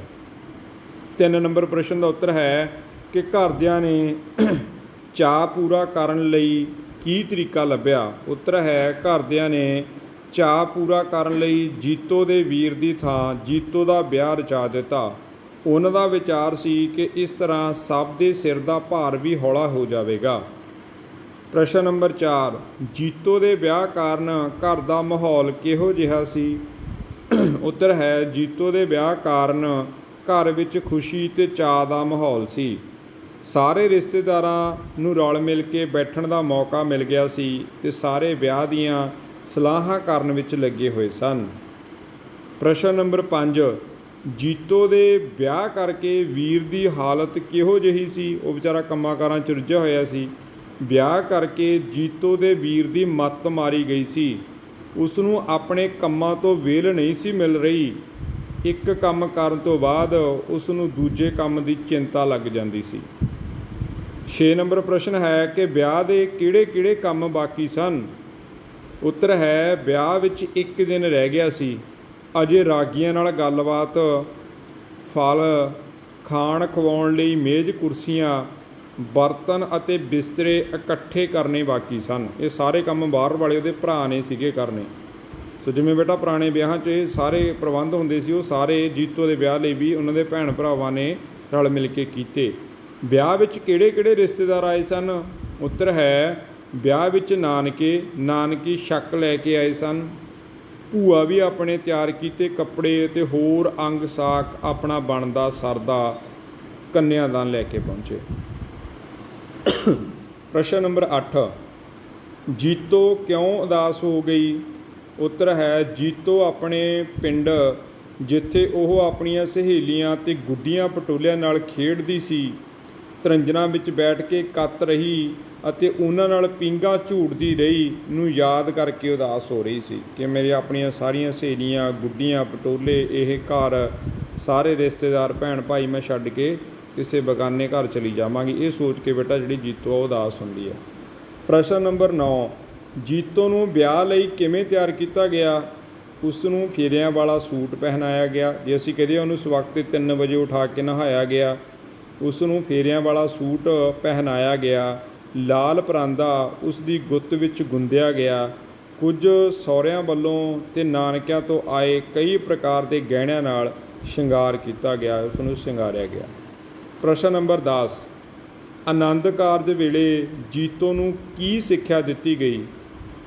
ਉੱਤਰ ਹੈ, ਆਨੰਦ ਕਾਰਜ ਵੇਲੇ ਜੀਤੋ ਨੂੰ ਸਿੱਖਿਆ ਦਿੱਤੀ ਗਈ ਕਿ ਉਸ ਲਈ ਉਸ ਦਾ ਪਤੀ ਹੀ ਪਰਮੇਸ਼ਰ ਹੈ। ਉਸ ਨੂੰ ਹਰ ਕੰਮ ਵਿੱਚ ਉਸ ਦੀ ਸਲਾਹ ਲੈਣੀ ਚਾਹੀਦੀ ਹੈ। ਉਸ ਨੂੰ ਪੁੱਛੇ ਬਿਨਾਂ ਆਪਣੀ ਮਰਜ਼ੀ ਨਾਲ ਕੋਈ ਵੀ ਕੰਮ ਨਹੀਂ ਕਰਨਾ ਚਾਹੀਦਾ। ਪਤੀ ਨੂੰ ਹਮੇਸ਼ਾ ਖੁਸ਼ ਰੱਖਣਾ ਚਾਹੀਦਾ। ਸੋ ਇਹ ਬੇਟਾ ਜਿਹੜੀ ਸਿੱਖਿਆ ਦੇ ਰੂਪ ਦੇ ਵਿੱਚ ਉਸ ਨੂੰ ਉਸ ਟਾਈਮ ਭਾਈ ਜੀ ਵੱਲੋਂ ਜਾਂ ਜਿਹੜੇ ਗਵਈਏ ਨੇ ਗਾਇਆ, ਇਹ ਸਿੱਖਿਆ ਦਿੱਤੀ। 11 ਨੰਬਰ ਪ੍ਰਸ਼ਨ, ਜੀਤੋ ਦੇ ਰਿਸ਼ਤੇਦਾਰਾਂ ਵੱਲੋਂ ਕਿਹੜੇ-ਕਿਹੜੇ ਸ਼ਗਨ ਕੀਤੇ ਗਏ? ਉੱਤਰ ਹੈ, ਜੀਤੋ ਦੇ ਰਿਸ਼ਤੇਦਾਰਾਂ ਵੱਲੋਂ ਲਾੜੇ ਨੂੰ ਸਲਾਮੀਆਂ ਅਤੇ ਸ਼ਗਨ ਵਜੋਂ 11 ਰੁਪਏ ਝੋਲੀ ਵਿੱਚ ਪਾਏ ਗਏ। ਇਹ 11 ਰੁਪਏ ਉਹਦੀ ਮਾਂ ਨੇ ਪਾਏ ਸੀ ਬੇਟਾ, ਬਾਕੀ ਰਿਸ਼ਤੇਦਾਰਾਂ ਨੇ ਵੀ ਸ਼ਗਨ ਦਿੱਤਾ। 12 ਨੰਬਰ ਪ੍ਰਸ਼ਨ, ਜੀਤੋ ਦੇ ਵੀਰ ਨੂੰ ਗੱਚ ਕਿਸ ਗੱਲ ਕਰਕੇ ਆ ਗਿਆ? ਵੀ ਉਹਦਾ ਗਲਾ ਕਿਉਂ ਭਰ ਗਿਆ? ਜੀਤੋ ਦੇ ਵੀਰ ਨੂੰ ਗੱਚ ਇਸ ਕਰਕੇ ਆਇਆ ਕਿ ਜੀਤੋ ਕਾਰ ਵਿੱਚ ਬਹੁਤ ਰੋ ਰਹੀ ਸੀ ਅਤੇ ਉਸ ਦੇ ਵੀਰ ਵੱਲੋਂ ਦਿੱਤੇ ਰੁਪਏ ਵੀ ਕਾਰ ਤੋਂ ਬਾਹਰ ਸੁੱਟ ਦਿੱਤੇ। ਸੋ ਉਹਦੇ ਜਿਹੜਾ ਭਰਾ ਬੇਟਾ, ਉਹਦਾ ਜਿਹੜਾ ਮਨ ਉੱਥੇ ਡੋਲ ਜਾਂਦਾ ਕਿ ਮੇਰੀ ਭੈਣ ਬੇਗਾਨੇ ਘਰ ਜਾ ਰਹੀ ਆ, ਤੋ ਇੱਥੇ ਉਹਦਾ ਜਿਹੜਾ ਗਲਾ ਭਰ ਜਾਂਦਾ। ਕਹਾਣੀ ਘਰ ਜਾ ਆਪਣੇ ਦਾ ਵਿਸ਼ਾ ਵਸਤੂ ਲਿਖੋ। ਹੁਣ ਬੇਟਾ ਜਿਵੇਂ ਅਸੀਂ ਉੱਪਰ ਸਾਰ ਲਿਖਿਆ, ਵਿਸ਼ਾ ਵਸਤੂ ਦੇ ਵਿੱਚ ਤੁਸੀਂ ਇਹ ਗੱਲਾਂ ਸਾਰੀਆਂ ਲਿਖ ਸਕਦੇ ਹੋ। ਵੀਡੀਓ ਆਪਣੀ ਥੋੜ੍ਹੀ ਜ਼ਿਆਦਾ ਲੰਬੀ ਹੋ ਗਈ, ਇਹਦੇ ਕੁਝ ਪ੍ਰਸ਼ਨ ਹੋਰ ਵੀ ਆਪਣੇ ਪੈਂਡਿੰਗ ਨੇ। ਚਲੋ ਆਪਾਂ ਇਹਨੂੰ ਪੜ੍ਹਦੇ ਹਾਂ, ਫਿਰ ਵੀ ਤੁਹਾਡੇ ਗਿਆਨ ਦੇ ਵਿੱਚ ਬੇਟਾ ਕਿਤੇ ਨਾ ਕਿਤੇ ਵਾਧਾ ਹੋਣਾ। ਇਹ ਵੀਡੀਓ ਦੇ ਵਿੱਚ ਥੋੜ੍ਹੀ ਬੋਰੀਅਤ ਵੀ ਲੱਗਦੀ ਹੋਊ, ਪਰ ਜਿਹੜੇ ਬੱਚੇ ਪੁਰਾਤਨ ਵਿਆਹਾਂ ਬਾਰੇ ਕੋਈ ਰੌਚਕ ਜਾਣਕਾਰੀ ਇਕੱਠੀ ਕਰਨੀ ਚਾਹੁੰਦੇ ਨੇ, ਉਹ ਇਸ ਕਹਾਣੀ ਨੂੰ ਚੰਗਾ ਵੀ ਸਮਝਣਗੇ ਅਤੇ ਕਈ ਕਹਿੰਦੇ ਹੋਣਗੇ ਕਿ ਕਿੰਨਾ ਲੰਮਾ ਸਰ ਨੇ ਵੀਡੀਓ ਬਣਾਈ ਆ। ਚਲੋ ਫਿਰ ਵੀ ਬੇਟਾ ਮੇਰਾ ਫਰਜ਼ ਸੀ ਤੁਹਾਨੂੰ ਹਰੇਕ ਗੱਲ ਨੂੰ ਡਿਟੇਲ ਦੇ ਨਾਲ ਸਮਝਾਉਣਾ। ਆਓ ਆਪਾਂ ਪੜ੍ਹਦੇ ਹਾਂ ਇਸ ਕਹਾਣੀ ਦਾ ਵਿਸ਼ਾ ਵਸਤੂ। ਇਹਦੇ ਵਿੱਚ ਬੇਟਾ ਕੋਈ ਗੱਲ ਤੁਹਾਨੂੰ ਸਮਝਾਉਣ ਦੀ ਗੱਲ ਨਹੀਂ ਕੀਤੀ ਜਾਊਗੀ, ਕਿਉਂਕਿ ਆਪਾਂ ਉੱਪਰ ਸਾਰੀ ਗੱਲ ਸਮਝਾ ਕੇ ਆਏ, ਸਿਰਫ ਪੜ੍ਹਾਂਗੇ। ਘਰ ਜਾ ਆਪਣੇ ਗੁਲਜ਼ਾਰ ਸਿੰਘ ਸੰਧੂ ਦੀ ਰਚਨਾ ਹੈ। ਇਸ ਵਿੱਚ ਕਹਾਣੀਕਾਰ ਨੇ ਪੰਜਾਬੀ ਸਮਾਜ ਵਿੱਚ ਹੁੰਦੇ ਵਿਆਹ ਦੀਆਂ ਰਸਮਾਂ ਰੀਤਾਂ ਦਾ ਚਿੱਤਰ ਪੇਸ਼ ਕੀਤਾ ਹੈ। ਬੇਸ਼ੱਕ ਅਜੋਕੇ ਸਮੇਂ ਵਿੱਚ ਵਿਆਹ ਦੇ ਤੌਰ ਤਰੀਕੇ ਬਦਲ ਗਏ ਹਨ, ਪਰ ਕਹਾਣੀ ਵਿੱਚ ਪੇਸ਼ ਵਿਆਹ ਦੀਆਂ ਤਿਆਰੀਆਂ ਅਤੇ ਭੈਣ ਭਰਾ ਦਾ ਰਿਸ਼ਤਾ ਬਾਖੂਬੀ ਉਘੜਦਾ ਨਜ਼ਰ ਆਉਂਦਾ ਹੈ। ਰਿਸ਼ਤੇਦਾਰਾਂ ਅਤੇ ਘਰਦਿਆਂ ਨੇ ਜੀਤੋ ਦੇ ਵੀਰ ਵੱਲੋਂ ਵਿਆਹ ਕਰਨ ਲਈ ਮਨ੍ਹਾ ਹੋਣ 'ਤੇ ਜੀਤੋ ਦਾ ਵਿਆਹ ਕਰਨ ਦਾ ਫੈਸਲਾ ਕਰ ਲਿਆ। ਜੀਤੋ ਆਪਣੇ ਭਰਾ ਤੋਂ ਉਮਰ ਵਿੱਚ ਛੋਟੀ ਸੀ। ਜਿਉਂ-ਜਿਉਂ ਵਿਆਹ ਦੇ ਦਿਨ ਨੇੜੇ ਆ ਰਹੇ ਸਨ, ਜੀਤੋ ਦੇ ਭਰਾ ਦੀ ਕੰਮਾਂ ਨਾਲ ਮੱਤ ਮਾਰੀ ਗਈ। ਵਿਆਹ ਦੇ ਛੋਟੇ ਤੋਂ ਛੋਟਾ ਅਤੇ ਵੱਡੇ ਤੋਂ ਵੱਡਾ ਕੰਮ ਜ਼ਿੰਮੇਵਾਰੀ ਨਿਭਾਉਣਾ ਉਸ ਦੇ ਭਰਾ ਦਾ ਕੰਮ ਸੀ ਜਾਂ ਉਸ ਦੇ ਭਰਾ ਦੇ ਸਿਰ ਸੀ। ਆਨੰਦ ਕਾਰਜ ਲਈ ਰਾਗੀਆਂ ਬਰਾਤੀਆਂ ਦੇ ਸੌਣ ਦਾ ਪ੍ਰਬੰਧ, ਸ਼ਹਿਰ ਤੋਂ ਖਾਣੇ ਵਾਲੇ ਮੇਜ਼ ਕੁਰਸੀਆਂ, ਕਰਾਕਰੀ ਜਿਹੜੇ ਅਸੀਂ ਬਲਾ ਕਰੋਕਰੀ ਬੋਲਦੇ ਹਾਂ, ਕੌਲੀਆਂ ਪਲੇਟਾਂ ਲਿਆਉਣ ਦਾ ਪ੍ਰਬੰਧ ਕਰਨਾ। ਜਿਉਂ-ਜਿਉਂ ਵਿਆਹ ਦੇ ਦਿਨ ਨੇੜੇ ਆ ਰਹੇ ਸਨ, ਜੀਤੋ ਨੂੰ ਆਪਣੇ ਮਾਂ-ਬਾਪ ਦਾ ਪਿਆਰ ਆਉਂਦਾ। ਜੀਤੋ ਦੇ ਮਾਪਿਆਂ ਅਤੇ ਭਰਾ ਨੇ ਉਸ ਨੂੰ ਚਾਵਾਂ ਮਲਾਰਾਂ ਨਾਲ ਪਾਲਿਆ ਸੀ। ਵਿਆਹ ਵਾਲੇ ਦਿਨ ਸ਼ਾਮ ਨੂੰ ਨਾਨਕੀ ਸ਼ੱਕ ਲੈ ਕੇ ਪਹੁੰਚ ਗਏ ਅਤੇ ਬਾਕੀ ਰਿਸ਼ਤੇਦਾਰ ਵੀ ਹੌਲੀ-ਹੌਲੀ ਸਰਦਾ ਬਣਦਾ ਲੈ ਕੇ ਪਹੁੰਚ ਗਏ। ਸਰਦਾ ਬਣਦਾ ਬੇਟਾ ਜਿੰਨੀ ਕੁ ਕਿਸੇ ਕੋਲੇ ਮਤਲਬ ਉਹਨਾਂ ਦੀ ਜੇਬ ਸਾਥ ਦਿੰਦੀ ਹੈ, ਜਿੰਨਾ ਕੁ ਉਹਨਾਂ ਕੋਲੇ ਫਾਈਨੈਂਸ਼ਲੀ ਉਹਨਾਂ ਦੇ ਹਾਲਾਤ ਠੀਕ ਹੁੰਦੇ ਨੇ, ਉਹੋ ਜਿਹਾ ਸਮਾਨ ਵੀ ਜਿਹੋ ਜਿਹਾ ਭਾਈ ਸਾਡੇ ਤੋਂ ਸਰਿਆ ਅਸੀਂ ਲੈ ਕੇ ਪਹੁੰਚੇ, ਤਿਲ ਫੁੱਲ ਜਿਹਨੂੰ ਅਸੀਂ ਕਹਿੰਦੇ ਹਾਂ। ਵਿਆਹ ਵਾਲੇ ਦਿਨ ਜੀਤੋ ਨੂੰ ਲਾਲ ਸੂਹੇ ਸੂਟ ਵਿੱਚ ਬੜੀ ਸੋਹਣੀ ਤਿਆਰ ਕਰਕੇ ਆਨੰਦ ਕਾਰਜ ਲਈ ਬਿਠਾਇਆ ਗਿਆ। ਆਨੰਦ ਕਾਰਜ ਵੇਲੇ ਦਾ ਮਾਹੌਲ ਬੜਾ ਉਦਾਸ ਸੀ। ਰਾਗੀਆਂ ਅਤੇ ਕੀਰਤਨੀਆਂ ਨੇ ਵਿਦਾਇਗੀ ਨਾਲ ਸੰਬੰਧਿਤ ਸ਼ਬਦ ਪੜ੍ਹ ਕੇ ਕੁਆਰੀਆਂ ਕੁੜੀਆਂ ਨੂੰ ਰੋਣ ਲਈ ਮਜਬੂਰ ਕਰ ਦਿੱਤਾ। ਆਨੰਦ ਕਾਰਜ ਦੀ ਰਸਮ ਮਗਰੋਂ ਬਰਾਤ ਨੂੰ ਸਲੀਕੇ ਨਾਲ ਰੋਟੀ ਖਵਾਈ ਗਈ। ਬਰਾਤੀਆਂ ਦੇ ਮਗਰੋਂ ਦੂਰੋਂ ਨੇੜਿਓਂ ਆਏ ਮੇਲੀਆਂ ਅਤੇ ਰਿਸ਼ਤੇਦਾਰਾਂ ਨੇ ਰੋਟੀ ਖਾਧੀ। ਰੋਟੀ ਤੋਂ ਬਾਅਦ ਜੀਤੋ ਦੀ ਵਿਦਾਇਗੀ ਦੀ ਤਿਆਰੀ ਸ਼ੁਰੂ ਹੋ ਗਈ। ਜੀਤੋ ਦੀ 5ਵੀਂ ਜਮਾਤ ਦੀ ਜਮਾਤਣ ਨੇ ਰੋਂਦੀ ਹੋਈ ਨੇ ਜੀਤੋ ਦੇ ਵੀਰ ਨੂੰ ਜੀਤੋ ਨਾਲ ਸਹੁਰੀ ਜਾਣ ਨੂੰ ਕਿਹਾ ਤਾਂ ਜੀਤੋ ਦੇ ਵੀਰ ਨੇ ਉਸ ਨੂੰ ਵੀ ਝਿੜਕ ਕੇ ਭੇਜ ਦਿੱਤਾ। ਜੀਤੋ ਦੀ ਮਾਂ ਨੇ ਵੀ ਉਸ ਦੇ ਭਰਾ ਨੂੰ ਜਾਣ ਲਈ ਮਨਾਇਆ ਪਰ ਉਹ ਨਾ ਮੰਨਿਆ। ਤਾਏ ਦੀ ਵੱਡੀ ਕੁੜੀ ਨੂੰ ਜੀਤੋ ਦੇ ਭਰਾ ਨੇ ਮਨਾ ਕਰ ਦਿੱਤਾ। ਇਸ ਤੋਂ ਪਿੱਛੋਂ ਕਿਸੇ ਨੇ ਕੁਝ ਨਾ ਕਿਹਾ। ਜੰਝ ਤੁਰਨ ਵਿੱਚ ਦੇਰ ਹੋ ਰਹੀ ਸੀ। ਬਰਾਤ ਨੇ ਰੇਤਲੇ ਇਲਾਕੇ ਰਾਹੀਂ ਕਾਫੀ ਦੂਰ ਜਾਣਾ ਸੀ। ਪੁਰਾਣੀਆਂ ਗੱਲਾਂ ਯਾਦ ਕਰਕੇ ਜੀਤੋ ਦਾ ਭਰਾ ਉਦਾਸ ਹੋ ਗਿਆ ਤੇ ਉਸ ਦਾ ਗੱਚ ਭਰ ਆਇਆ। ਅੰਤ ਵਿੱਚ ਜੀਤੋ ਦਾ ਭਰਾ ਛੋਟੇ ਭਰਾ ਨੂੰ ਜੀਤੋ ਕੋਲੋਂ ਉਠਾ ਕੇ ਆਪ ਜੀਤੋ ਦੇ ਨਾਲ ਵਾਲੀ ਸੀਟ 'ਤੇ ਸਬਜ਼ੀ ਲੱਗੇ ਕੱਪੜਿਆਂ ਨਾਲ ਬੈਠ ਗਿਆ। ਇਸ ਤਰ੍ਹਾਂ ਕਹਾਣੀ ਦਾ ਵਿਸ਼ਾ ਵਸਤੂ ਪੰਜਾਬੀ ਸੱਭਿਆਚਾਰ ਅਨੁਸਾਰ ਪਿੰਡ ਵਿੱਚ ਹੁੰਦੇ ਵਿਆਹ ਦੀ ਤਸਵੀਰ ਨੂੰ ਬਿਆਨ ਕਰਦਾ ਹੈ। ਸੋ ਬੇਟਾ ਵਿਸ਼ੇ ਵਸਤੂ ਦੇ ਵਿੱਚ ਜੋ ਤੁਸੀਂ ਉੱਪਰ ਪੜ੍ਹਿਆ ਉਸ ਨੂੰ ਆਪਣੇ ਸ਼ਬਦਾਂ ਵਿੱਚ ਲਿਖ ਕੇ ਵੀ ਪੇਸ਼ ਕਰ ਸਕਦੇ ਹੋ। ਅੱਗੇ ਹੈ ਕਹਾਣੀ ਘਰ ਜਾ ਆਪਣੇ ਦੀ ਪਾਤਰ ਜੀਤੋ ਦਾ ਪਾਤਰ ਚਿੱਤਰਨ ਕਰੋ। ਸੋ ਬੇਟਾ ਜੀਤੋ ਬਾਰੇ ਤੁਸੀਂ ਬਹੁਤ ਸਾਰੀਆਂ ਜਿਹੜੀਆਂ ਗੱਲਾਂ ਨੇ ਇਸ ਕਹਾਣੀ ਦੇ ਆਧਾਰ 'ਤੇ ਲਿਖ ਸਕਦੇ ਹੋ। ਸੋ ਘੱਟ ਸ਼ਬਦਾਂ ਦੇ ਵਿੱਚ ਆਪਾਂ ਪੜ੍ਹਦੇ ਹਾਂ ਕਿ ਜੀਤੋ ਇਸ ਕਹਾਣੀ ਦੀ ਮੁੱਖ ਪਾਤਰ ਹੈ। ਉਹ ਸੰਵੇਦਨਸ਼ੀਲ ਕੁੜੀ ਹੈ। ਉਹ ਆਪਣੇ ਘਰ ਪਰਿਵਾਰ ਨਾਲ ਪਿਆਰ ਕਰਦੀ ਹੈ। ਜੀਤੋ ਦਾ ਵਿਆਹ ਜਦੋਂ ਪੱਕਾ ਹੋ ਜਾਂਦਾ ਹੈ ਤਾਂ ਤਿਆਰੀਆਂ ਸ਼ੁਰੂ ਹੋ ਜਾਂਦੀਆਂ ਹਨ। ਉਹ ਆਪਣੇ ਬਚਪਨ ਨੂੰ ਯਾਦ ਕਰਦੀ ਗੁੱਡੀਆਂ ਪਟੋਲਿਆਂ ਨਾਲ ਖੇਡਣ ਜਾਂ ਖੇਡੇ ਸਮੇਂ ਨੂੰ ਚੇਤੇ ਕਰਦੀ ਹੈ। ਆਪਣੀਆਂ ਤ੍ਰਿੰਜਣਾਂ 'ਚ ਰਲ ਮਿਲ ਕੇ ਬੈਠਣ ਵਾਲੀਆਂ ਸਹੇਲੀਆਂ ਨੂੰ ਯਾਦ ਕਰਦੀ ਉਦਾਸ ਹੋ ਜਾਂਦੀ ਹੈ।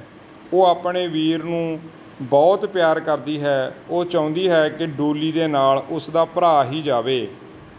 ਉਹ ਇਸ ਗੱਲ ਕਰਕੇ ਜਿੱਦ 'ਤੇ ਅੜ ਜਾਂਦੀ ਹੈ ਕਿ ਅਖੀਰ ਉਸ ਦਾ ਭਰਾ ਉਸ ਦੀ ਜਿੱਦ ਨੂੰ ਪੂਰੀ ਕਰਦਾ ਹੈ ਅਤੇ ਨਾਲ ਜਾਣ ਦਾ ਫੈਸਲਾ ਕਰ ਲੈਂਦਾ ਹੈ। ਜੀਤੋ ਦੇ ਵੀਰ ਦਾ ਪਾਤਰ ਚਿੱਤਰਨ ਕਰੋ। ਸੋ ਬੇਟਾ ਜਿਵੇਂ ਅਸੀਂ ਕਹਾਣੀ ਪੜ੍ਹੀ ਇਹਦੇ ਵਿੱਚ ਬਹੁਤ ਸਾਰੀਆਂ ਗੱਲਾਂ ਨੇ। ਇੱਕ ਵਿਆਹ ਦੇ ਵਿੱਚ ਇੱਕ ਵਿਆਹ ਵਾਲੀ ਕੁੜੀ ਕਿਸ ਕਿਸ ਤਰ੍ਹਾਂ ਦੇ ਮਾਹੌਲ ਵਿੱਚੋਂ ਲੰਘਦੀ ਹੈ ਉਹ ਸਾਰੀਆਂ ਗੱਲਾਂ ਬੇਟਾ ਇੱਥੇ ਕਰੈਕਟਰ ਸਕੈਚ 'ਚ ਲਿਖ ਸਕਦੇ ਹੋ। ਉਹਦੇ ਸ਼ਗਨ ਹੁੰਦੇ ਨੇ, ਕਿਵੇਂ ਉਹਨੂੰ ਤਿਆਰ ਕੀਤਾ ਜਾਂਦਾ, ਕਿਵੇਂ ਉਹਨੂੰ ਦਾਜ ਦਹੇਜ ਦਿੱਤਾ ਜਾਂਦਾ।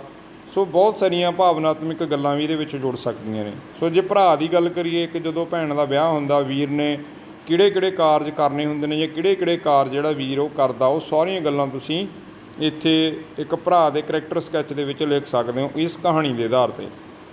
ਜੀਤੋ ਦਾ ਵੀਰ ਇੱਕ ਜ਼ਿੰਮੇਵਾਰ ਨੌਜਵਾਨ ਹੈ। ਉਹ ਵਿਆਹ ਦੇ ਸਾਰੇ ਕੰਮਾਂ ਨੂੰ ਪੂਰੀ ਜ਼ਿੰਮੇਵਾਰੀ ਨਾਲ ਨਿਭਾਉਂਦਾ ਹੈ। ਵਿਆਹ ਦਾ ਸਾਰਾ ਕੰਮ ਉਸੇ ਦੇ ਹੀ ਸਿਰ 'ਤੇ ਹੈ। ਉਸ ਨੂੰ ਸਿਰ ਖੁਰਕਣ ਦੀ ਵਿਹਲ ਨਹੀਂ। ਇੱਕ ਕੰਮ ਤੋਂ ਬਾਅਦ ਦੂਜੇ ਕੰਮ ਦੀ ਚਿੰਤਾ ਉਸ ਦੇ ਸਿਰ ਉੱਤੇ ਹੈ। ਘਰ ਆਏ ਪ੍ਰਾਹੁਣਿਆਂ ਨੂੰ ਸਵਾਉਣ ਤੋਂ ਲੈ ਕੇ ਖਾਣ ਪੀਣ ਤੱਕ ਦੀ ਸਾਰੀ ਜ਼ਿੰਮੇਵਾਰੀ ਉਸ ਉੱਪਰ ਹੀ ਹੈ। ਉਹ ਆਪਣੀ ਭੈਣ ਜੀਤੋ ਨੂੰ ਬਹੁਤ ਪਿਆਰ ਕਰਦਾ ਹੈ। ਉਹ ਉਸ ਤੋਂ 8-10 ਸਾਲ ਵੱਡਾ ਹੈ। ਉਸ ਨੂੰ ਜੀਤੋ ਦੇ ਦੂਰ ਵਿਆਹੇ ਜਾਣ ਦਾ ਬਹੁਤ ਦੁੱਖ ਹੁੰਦਾ ਹੈ। ਉਹ ਉਸ ਦਾ ਵਿਆਹ ਬਹੁਤ ਰੀਝਾਂ ਨਾਲ ਕਰਦਾ ਹੈ। ਉਹ ਸੰਵੇਦਨਸ਼ੀਲ ਹੈ। ਉਹ ਵਿਆਹ ਦੀ ਉਮਰ ਹੋਣ 'ਤੇ ਅਣਜਾਣ ਕੁੜੀ ਨਾਲ ਵਿਆਹ ਨਹੀਂ ਕਰਵਾਉਣਾ ਚਾਹੁੰਦਾ। ਉਹ ਸੋਚਦਾ ਹੈ ਕਿ ਉਸ ਕੁੜੀ ਨੂੰ ਕਿਸ ਤਰ੍ਹਾਂ ਅਪਣਾ ਸਕਦਾ ਹੈ ਜਿਸ ਨੂੰ ਉਹ ਨੇੜਿਓਂ ਜਾਣਦਾ ਹੀ ਨਹੀਂ। ਉਹ ਆਪਣੀ ਭੈਣ ਦੀ ਜਿੱਦ ਪੂਰੀ ਕਰਦਾ ਹੈ। ਉਹ ਬਹੁਤੀ ਵਾਰੀ ਆਪਣਾ ਫੈਸਲਾ ਬਦਲਦਾ ਨਹੀਂ ਪਰ ਜੀਤੋ ਨਾਲ ਸਹੁਰੇ ਜਾਣ ਵਾਲਾ ਭੈਣ ਦੇ ਪਿਆਰ ਕਾਰਨ ਬਦਲ ਲੈਂਦਾ ਹੈ। ਸੋ ਆਖਰ ਦੇ ਵਿੱਚ ਜਦੋਂ ਉਹ ਆਪਣੀ ਭੈਣ ਬਾਰੇ ਬੇਟਾ ਸੋਚਦਾ ਕਿ ਉਹ ਸਾਰਾ ਕੁਝ ਛੱਡ ਕੇ ਜਾ ਰਹੀ ਆ, ਉਹ ਇਸ ਘਰ 'ਚੋਂ ਪ੍ਰਦੇਸ਼ਨ ਹੋ ਰਹੀ ਆ, ਪਤਾ ਨਹੀਂ ਕਿੱਦੇ ਉਹ ਪਰਦੇਸੀਆ ਵਾਂਗ ਫੇਰਾ ਪਾਏਗੀ। ਜਿਵੇਂ ਉਹ ਡਰਦਾ ਕਿ ਮੈਂ ਇੱਕ ਅਣਜਾਣ ਕੁੜੀ ਨਾਲ ਕਿੱਦਾਂ ਵਿਆਹ ਕਰਵਾਊਂਗਾ, ਉਹ ਸੋਚਦਾ ਕਿ ਮੇਰੀ ਭੈਣ ਦਾ ਕਿੱਡਾ ਜਿਗਰ ਹੈ, ਇੱਕ ਅਣਜਾਣ ਮੁੰਡੇ ਨਾਲ ਵਿਆਹ ਕਰਾ ਕੇ ਉਹਦੀ ਨੌਕਰ ਉਹਦੀ ਦਾਸੀ ਬਣ ਕੇ ਉਹਨਾਂ ਦੇ ਘਰੇ ਕੰਮ ਕਰਨ ਲਈ ਜਾ ਰਹੀ ਆ। ਤਾਂ ਇਸ ਮਾਹੌਲ ਦੇ ਵਿੱਚ ਕਿ ਇਹ ਵਿਚਾਰੀ ਉੱਥੇ ਕਿਵੇਂ ਦਿਲ ਲਾਊਗੀ। ਸੋ ਆਖਰ ਦੇ ਵਿੱਚ ਉਹ ਆਪਣੇ ਆਪ ਨਾਲ ਫੈਸਲਾ ਕਰਕੇ ਉਹਦੇ ਨਾਲ ਵਾਲੀ ਸੀਟ 'ਤੇ ਬੈਠੇ ਆਪਣੇ ਛੋਟੇ ਭਰਾ ਨੂੰ ਆਪਣੇ ਬਾਪੂ ਨੂੰ ਫੜਾ ਕੇ ਉਸ ਦੀ ਥਾਂ ਆਪ ਲਿਬੜੇ ਹੋਏ ਕੱਪੜੇ ਪਾ ਕੇ ਆਪਣੀ ਭੈਣ ਨਾਲ ਬੈਠ ਜਾਂਦਾ ਹੈ ਅਤੇ ਉਹਨੂੰ ਵਿਦਾ ਕਰਦਾ ਹੈ, ਵਿਦਾਈ ਦਿੰਦਾ ਉਹਦੇ ਨਾਲ ਜਾ ਕੇ। ਸੋ ਇਹ ਸੀ ਬੇਟਾ ਕਹਾਣੀ ਘਰ ਜਾ ਆਪਣੇ। ਸੋ ਇਹਦੇ ਵਿੱਚ ਤੁਸੀਂ ਜਿਹੜੇ ਕਰੈਕਟਰ ਸਕੈਚ ਨੇ ਬੇਟਾ ਇਹਦੇ ਵਿੱਚ ਪੁਆਇੰਟ ਬਣਾ ਕੇ ਵੀ ਬਹੁਤ ਸਾਰੀ ਜਾਣਕਾਰੀ ਆਪਣੇ ਵੱਲੋਂ ਸ਼ਾਮਿਲ ਕਰ ਸਕਦੇ ਹੋ। ਸੋ ਉੱਪਰ ਇਸ ਕਹਾਣੀ ਦਾ ਜਿਹੜਾ ਵਿਸ਼ਾ ਵਸਤੂ ਆ ਇਹਦੇ ਵਿੱਚ ਤੁਸੀਂ ਆਧੁਨਿਕ ਅਤੇ ਪੁਰਾਤਨ ਸਮੇਂ ਦੇ ਵਿਆਹਾਂ ਦਾ ਜ਼ਿਕਰ ਕਰਦੇ ਹੋਏ ਇਸ ਕਹਾਣੀ ਨੂੰ ਅੱਗੇ ਲਿਖ ਸਕਦੇ ਹੋ। ਸੋ ਵੈਰੀ ਸ਼ਾਰਟ ਜਿਹੜੇ ਪ੍ਰਸ਼ਨ ਉੱਤਰ ਨੇ ਜਿਵੇਂ ਕਿ ਤੁਹਾਨੂੰ CBSE ਬੋਰਡ ਦੁਆਰਾ ਪੁੱਛੇ ਜਾਣੇ ਨੇ ਜਾਂ ਪੰਜਾਬ ਸਕੂਲ ਬੋਰਡ ਦੁਆਰਾ ਜਿਹੜੇ ਤੁਹਾਨੂੰ ਸਵਾਲ ਪੁੱਛੇ ਜਾਣੇ ਨੇ, ਉਹਨਾਂ ਦੀ ਤਰਜ਼ ਦੇ ਉੱਪਰ ਬੇਟਾ ਇਹ ਜਿਹੜੇ ਸਵਾਲ ਯਾਦ ਤੁਹਾਨੂੰ ਇਸ ਪਾਠ ਪੁਸਤਕ ਦੇ ਮਾਧਿਅਮ ਰਾਹੀਂ ਪੜ੍ਹਾਏ ਗਏ ਨੇ, ਯਾਦ ਕਰਵਾਏ ਜਾ ਰਹੇ ਨੇ। ਸੋ ਇਹਦੇ ਵਿੱਚ ਆਬਜੈਕਟਿਵ ਟਾਈਪ ਜਿਹੜੇ ਤੁਹਾਨੂੰ ਪ੍ਰਸ਼ਨ ਪੁੱਛੇ ਜਾਣਗੇ, ਵਸਤੂਨਿਸ਼ਟ ਬਹੁ ਵਿਕਲਪੀ ਪ੍ਰਸ਼ਨ ਉਹਨਾਂ ਨੂੰ ਵੀ ਪੇਸ਼ ਕੀਤਾ ਗਿਆ ਹੈ। 1-2 ਸ਼ਬਦਾਂ ਵਾਲੇ ਪ੍ਰਸ਼ਨ ਵੀ ਤੁਹਾਨੂੰ ਇਸ ਕਹਾਣੀ ਦੇ ਆਧਾਰ 'ਤੇ ਸਮਝਾਉਣ ਦੀ ਕੋਸ਼ਿਸ਼ ਕੀਤੀ ਗਈ ਆ। ਅਤੇ ਉੱਪਰ ਇਸ ਕਹਾਣੀ ਦਾ ਜਿਹੜਾ ਅਸੀਂ ਟਰੂ ਫਾਲਸ ਵਾਲੇ ਸਹੀ ਗਲਤ ਜਿਹੜੇ ਤੁਹਾਨੂੰ ਆਉਣਗੇ, ਫਿਲਿਪਸ ਆਉਣਗੀਆਂ, ਉਸ ਆਧਾਰ 'ਤੇ ਵੀ ਕੁਝ ਪ੍ਰਸ਼ਨ ਦੱਸੇ ਗਏ ਨੇ, ਸਮਝਾਏ ਗਏ ਨੇ। ਇਸ ਕਹਾਣੀ ਨੂੰ ਜਦੋਂ ਅਸੀਂ ਪੜ੍ਹਦੇ ਹਾਂ, ਥੋੜ੍ਹੀ ਵਿਸਤਾਰਪੂਰਵਕ ਕਹਾਣੀ ਆ, ਅਤੇ ਇਸ ਵੀਡੀਓ ਦੇ ਮਾਧਿਅਮ ਰਾਹੀਂ ਤੁਹਾਨੂੰ ਇਸ ਕਹਾਣੀ ਦੀ ਜਿਹੜੀ ਇੱਕ ਗਾਗਰ 'ਚ ਸਾਗਰ ਭਰ ਕੇ ਇਸ ਕਹਾਣੀ ਨੂੰ ਪੇਸ਼ ਕੀਤਾ ਗਿਆ, ਘੱਟ ਸ਼ਬਦਾਂ ਦੇ ਵਿੱਚ ਕਹਾਣੀ ਸਮਝਾਉਣ ਦੀ ਕੋਸ਼ਿਸ਼ ਕੀਤੀ ਗਈ ਹੈ। ਸੋ ਇਹ ਸੀ ਇਸ ਕਹਾਣੀ ਦਾ ਪੂਰਾ ਸਾਰ ਅਤੇ ਪ੍ਰਸ਼ਨ ਉੱਤਰ। ਉਮੀਦ ਕਰਦੇ ਹਾਂ 12ਵੀਂ ਕਲਾਸ ਦੇ ਵਿਦਿਆਰਥੀ ਇਸ ਕਹਾਣੀ ਨੂੰ ਆਪਣੀ ਪਾਠ ਪੁਸਤਕ ਵਿੱਚੋਂ ਜ਼ਰੂਰ ਪੜ੍ਹਨਗੇ ਅਤੇ ਇਸ ਕਹਾਣੀ ਸੰਬੰਧੀ ਅਤੇ ਪੁਰਾਤਨ ਵਿਆਹ, ਭੈਣ ਭਰਾ, ਮਾਪਿਆਂ ਦੇ ਰਿਸ਼ਤੇ ਨੂੰ ਹੋਰ ਗਹਿਰਾਈ ਦੇ ਨਾਲ ਸਮਝਣ ਦੀ ਕੋਸ਼ਿਸ਼ ਕਰਨਗੇ। ਸੋ ਭਵਿੱਖ ਵਿੱਚ ਇਸ ਤਰ੍ਹਾਂ ਦੀ ਜਾਣਕਾਰੀ ਨੂੰ ਸੁਣਨ ਲਈ, ਸਾਂਝੀ ਕਰਨ ਲਈ ਤੁਸੀਂ ਹਮੇਸ਼ਾ ਜੁੜੇ ਰਹੋ ਆਪਣੇ ਚੈਨਲ ਨਾਲ, ਜਿਸ ਦਾ ਨਾਮ ਹੈ ਪੰਜਾਬੀ ਐਜੂਕੇਸ਼ਨ ਚੈਨਲ। ਇਸ ਵੀਡੀਓ ਨੂੰ ਇੱਥੇ ਹੀ ਸਮਾਪਤ ਕਰਦੇ ਹਾਂ। ਥੈਂਕ ਯੂ ਜੀ ਐਂਡ ਸਤਿ ਸ਼੍ਰੀ ਅਕਾਲ।